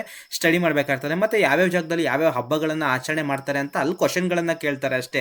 ಫಾರ್ ಎಕ್ಸಾಂಪಲ್ ಈಗ ಉತ್ತರಿ ಹಬ್ಬವನ್ನು ಎಲ್ಲ ಆಚರಣೆ ಮಾಡ್ತಾರೆ, ಕೊಡಗು ಅಂತ ಸಾಮಾನ್ಯವಾಗಿ ನಿಮ್ಮೆಲ್ಲರಿಗೂ ಗೊತ್ತಿರ್ತದೆ. ಈ ರೀತಿ ಏನು ಮಾಡ್ತಾರೆ ಅಂತಂದರೆ ಕ್ವಶನ್ಗಳನ್ನು ರೈಸ್ ಮಾಡ್ತಾ ಹೋಗ್ತಾರೆ. ನೆಕ್ಸ್ಟ್ ಏನೈತೆ? The establishment of company power ಅಂತ ಐತೆ. ಹಂಗಂದ್ರೇನು? ಕಂಪನಿ ಅಧಿಕಾರ ಸ್ಥಾಪನೆ ಬಗ್ಗೆ ಏನು ಮಾಡ್ತಿದ್ದಾರೆ? ಹೇಳ್ತಾ ಇದ್ದಾರೆ. Next rural life and society ಅಂದರೆ ಅರ್ಬನ್ ಮತ್ತು ರೂರಲ್ ಲೈಫ್ ಅಂತ ಇದೆ. ರೂರಲ್ ಲೈಫ್ ಅಂತಂದ್ರೇನು? ಗ್ರಾಮೀಣ ಜೀವನ ಅಂತ. ಸೊ ಗ್ರಾಮೀಣ ಜೀವನ ಮತ್ತು ಸೊಸೈಟಿ, ಸಮಾಜ, ಅದ್ರ ಬಗ್ಗೆ ನಾವೇನು ಮಾಡಬೇಕು? ತಿಳ್ಕೋಬೇಕು. ಮತ್ತು ಕೊಲೋನಿಯಲಿಸಮ್ ಅಂತಂದ್ರೇನು? ವಸಾಹತುಶಾಹಿಗಳು ಅಂತ. ಏನು? ವಸಾಹತುಶಾಹಿಗಳು ಸ್ವಲ್ಪ ಬರ್ಕೊಳ್ಳಿ ನೀಟಾಗಿ ನೀವು. ವಸಾಹತುಶಾಹಿಗಳು ಅಂತ ಕರಿತೀವಿ. ಆ್ಯಂಡ್ ಟ್ರೈಬಲ್ ಸೊಸೈಟಿ ಅಂತ ಇದೆ. ಟ್ರೈಬಲ್ ಸೊಸೈಟಿ ಅಂತಂದ್ರೇನು? ಟ್ರೈಬಲ್ ಅಂತಂದರೆ ಬುಡಕಟ್ಟು ಸಮಾಜ. ಇಲ್ಲಿ ಸೊಸೈಟಿ ಅಂತ ಬರ್ತಲ್ಲ, ಸಮಾಜ. ಟ್ರೈಬಲ್ ಸೊಸೈಟಿ ಅಂತಂದರೆ ಬುಡಕಟ್ಟು ಸಮಾಜ.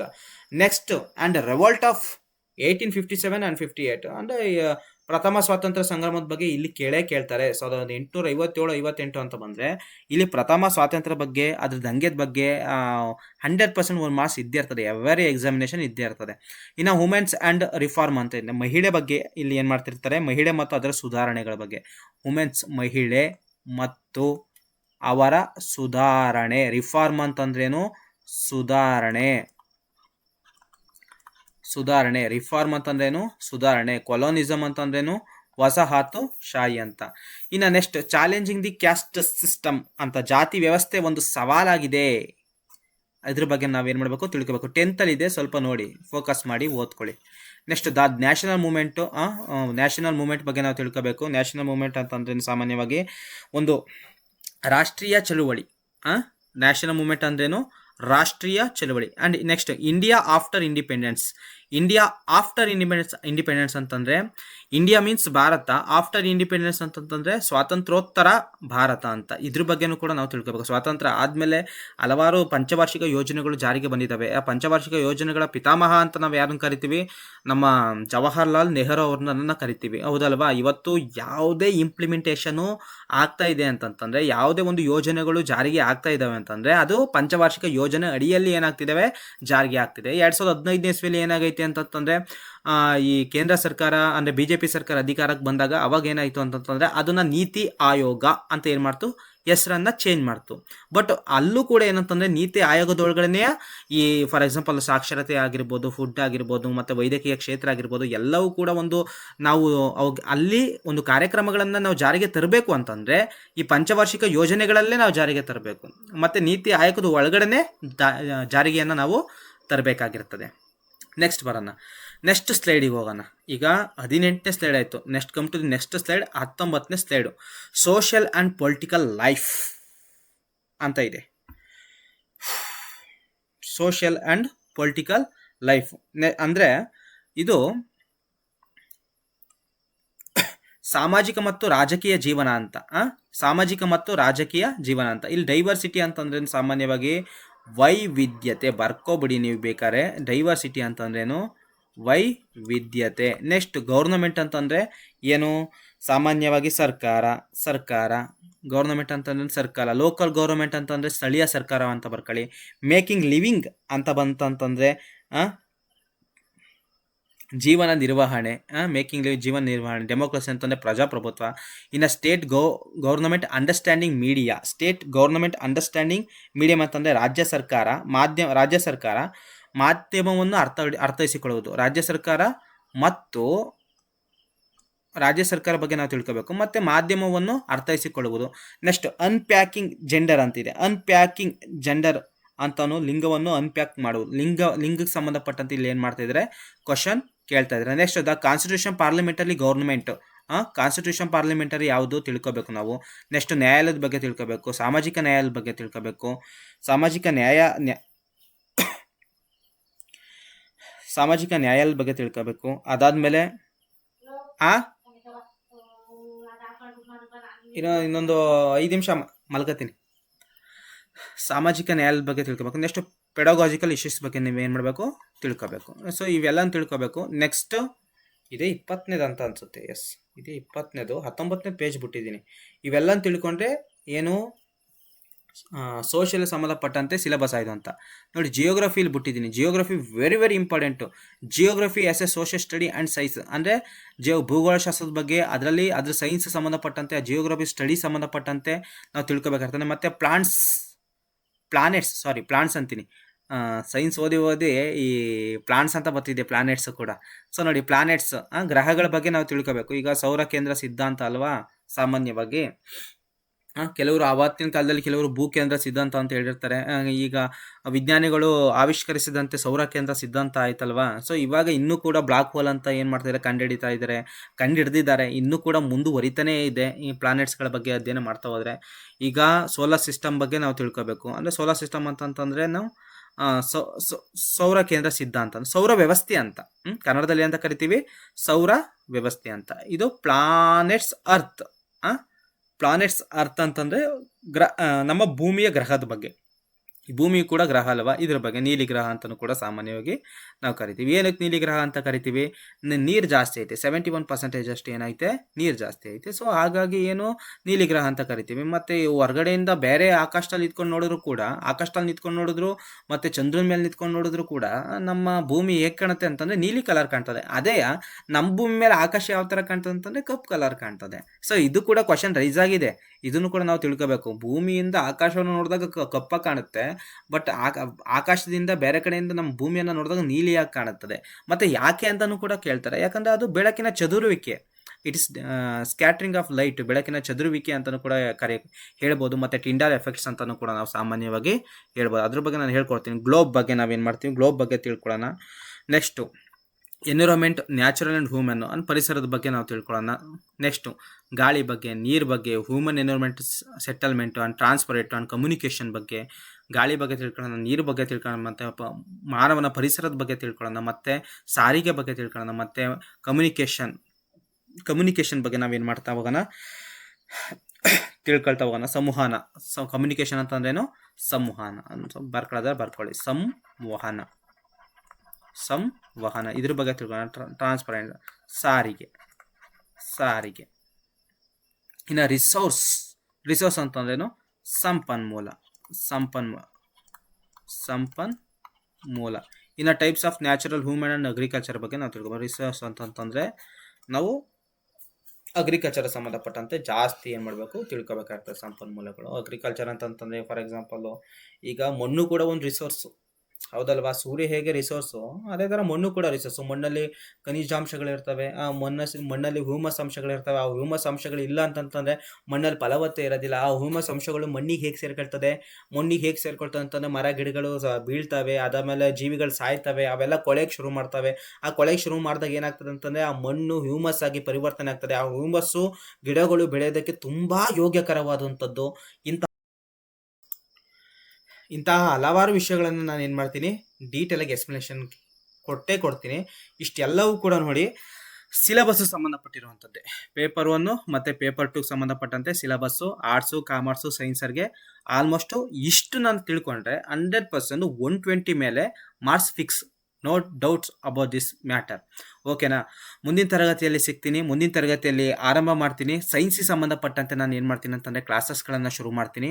ಅವಾಗವಾಗ ಮಧ್ಯದಲ್ಲಿ ಕನ್ನಡ ಕ್ಲಾಸಸ್ಗಳನ್ನು ಶುರು ಮಾಡ್ತೀನಿ. ವರ್ಣಮಾಲೆಗೆ ಸಂಬಂಧಪಟ್ಟಂತೆ, ಅವ್ಯಯಗಳಿಗೆ ಸಂಬಂಧಪಟ್ಟಂತೆ, ಅಲಂಕಾರಗಳಿಗೆ ಸಂಬಂಧಪಟ್ಟಂತೆ ಶುರು ಮಾಡ್ತೀನಿ ಅಂತ ಹೇಳ್ತಾ ಇವಾಗ ಈ ಕ್ಲಾಸನ್ನು ಮುಗಿಸ್ತಾ ಇದ್ದೀನಿ. ಬಾಯ್ ಬಾಯ್, ಟೇಕ್ ಕೇರ್. ಮತ್ತು ಈ ವಿಡಿಯೋ ನಿಮಗೆ ತುಂಬ ಉಪಯೋಗ ಆಗಿದೆ ಅಂತ ನಾನು ತಿಳ್ಕೊತೀನಿ. ಸೊ ಎಲ್ಲರಿಗೂ ಕೂಡ ಆಲ್ಮೋಸ್ಟ್ ಶೇರ್ ಮಾಡಿ ಅಂತ ಹೇಳ್ತಾ ನಾನು ಇಲ್ಲಿಗೆ ಈ ಕ್ಲಾಸನ್ನು ಮುಗಿಸ್ತಾ ಇದ್ದೀನಿ. Thank you. ಇಷ್ಟೊತ್ತು ವಾಚ್ ಮಾಡಿದ್ದಕ್ಕೆ ಥ್ಯಾಂಕ್ ಯು ಸೋ ಮಚ್.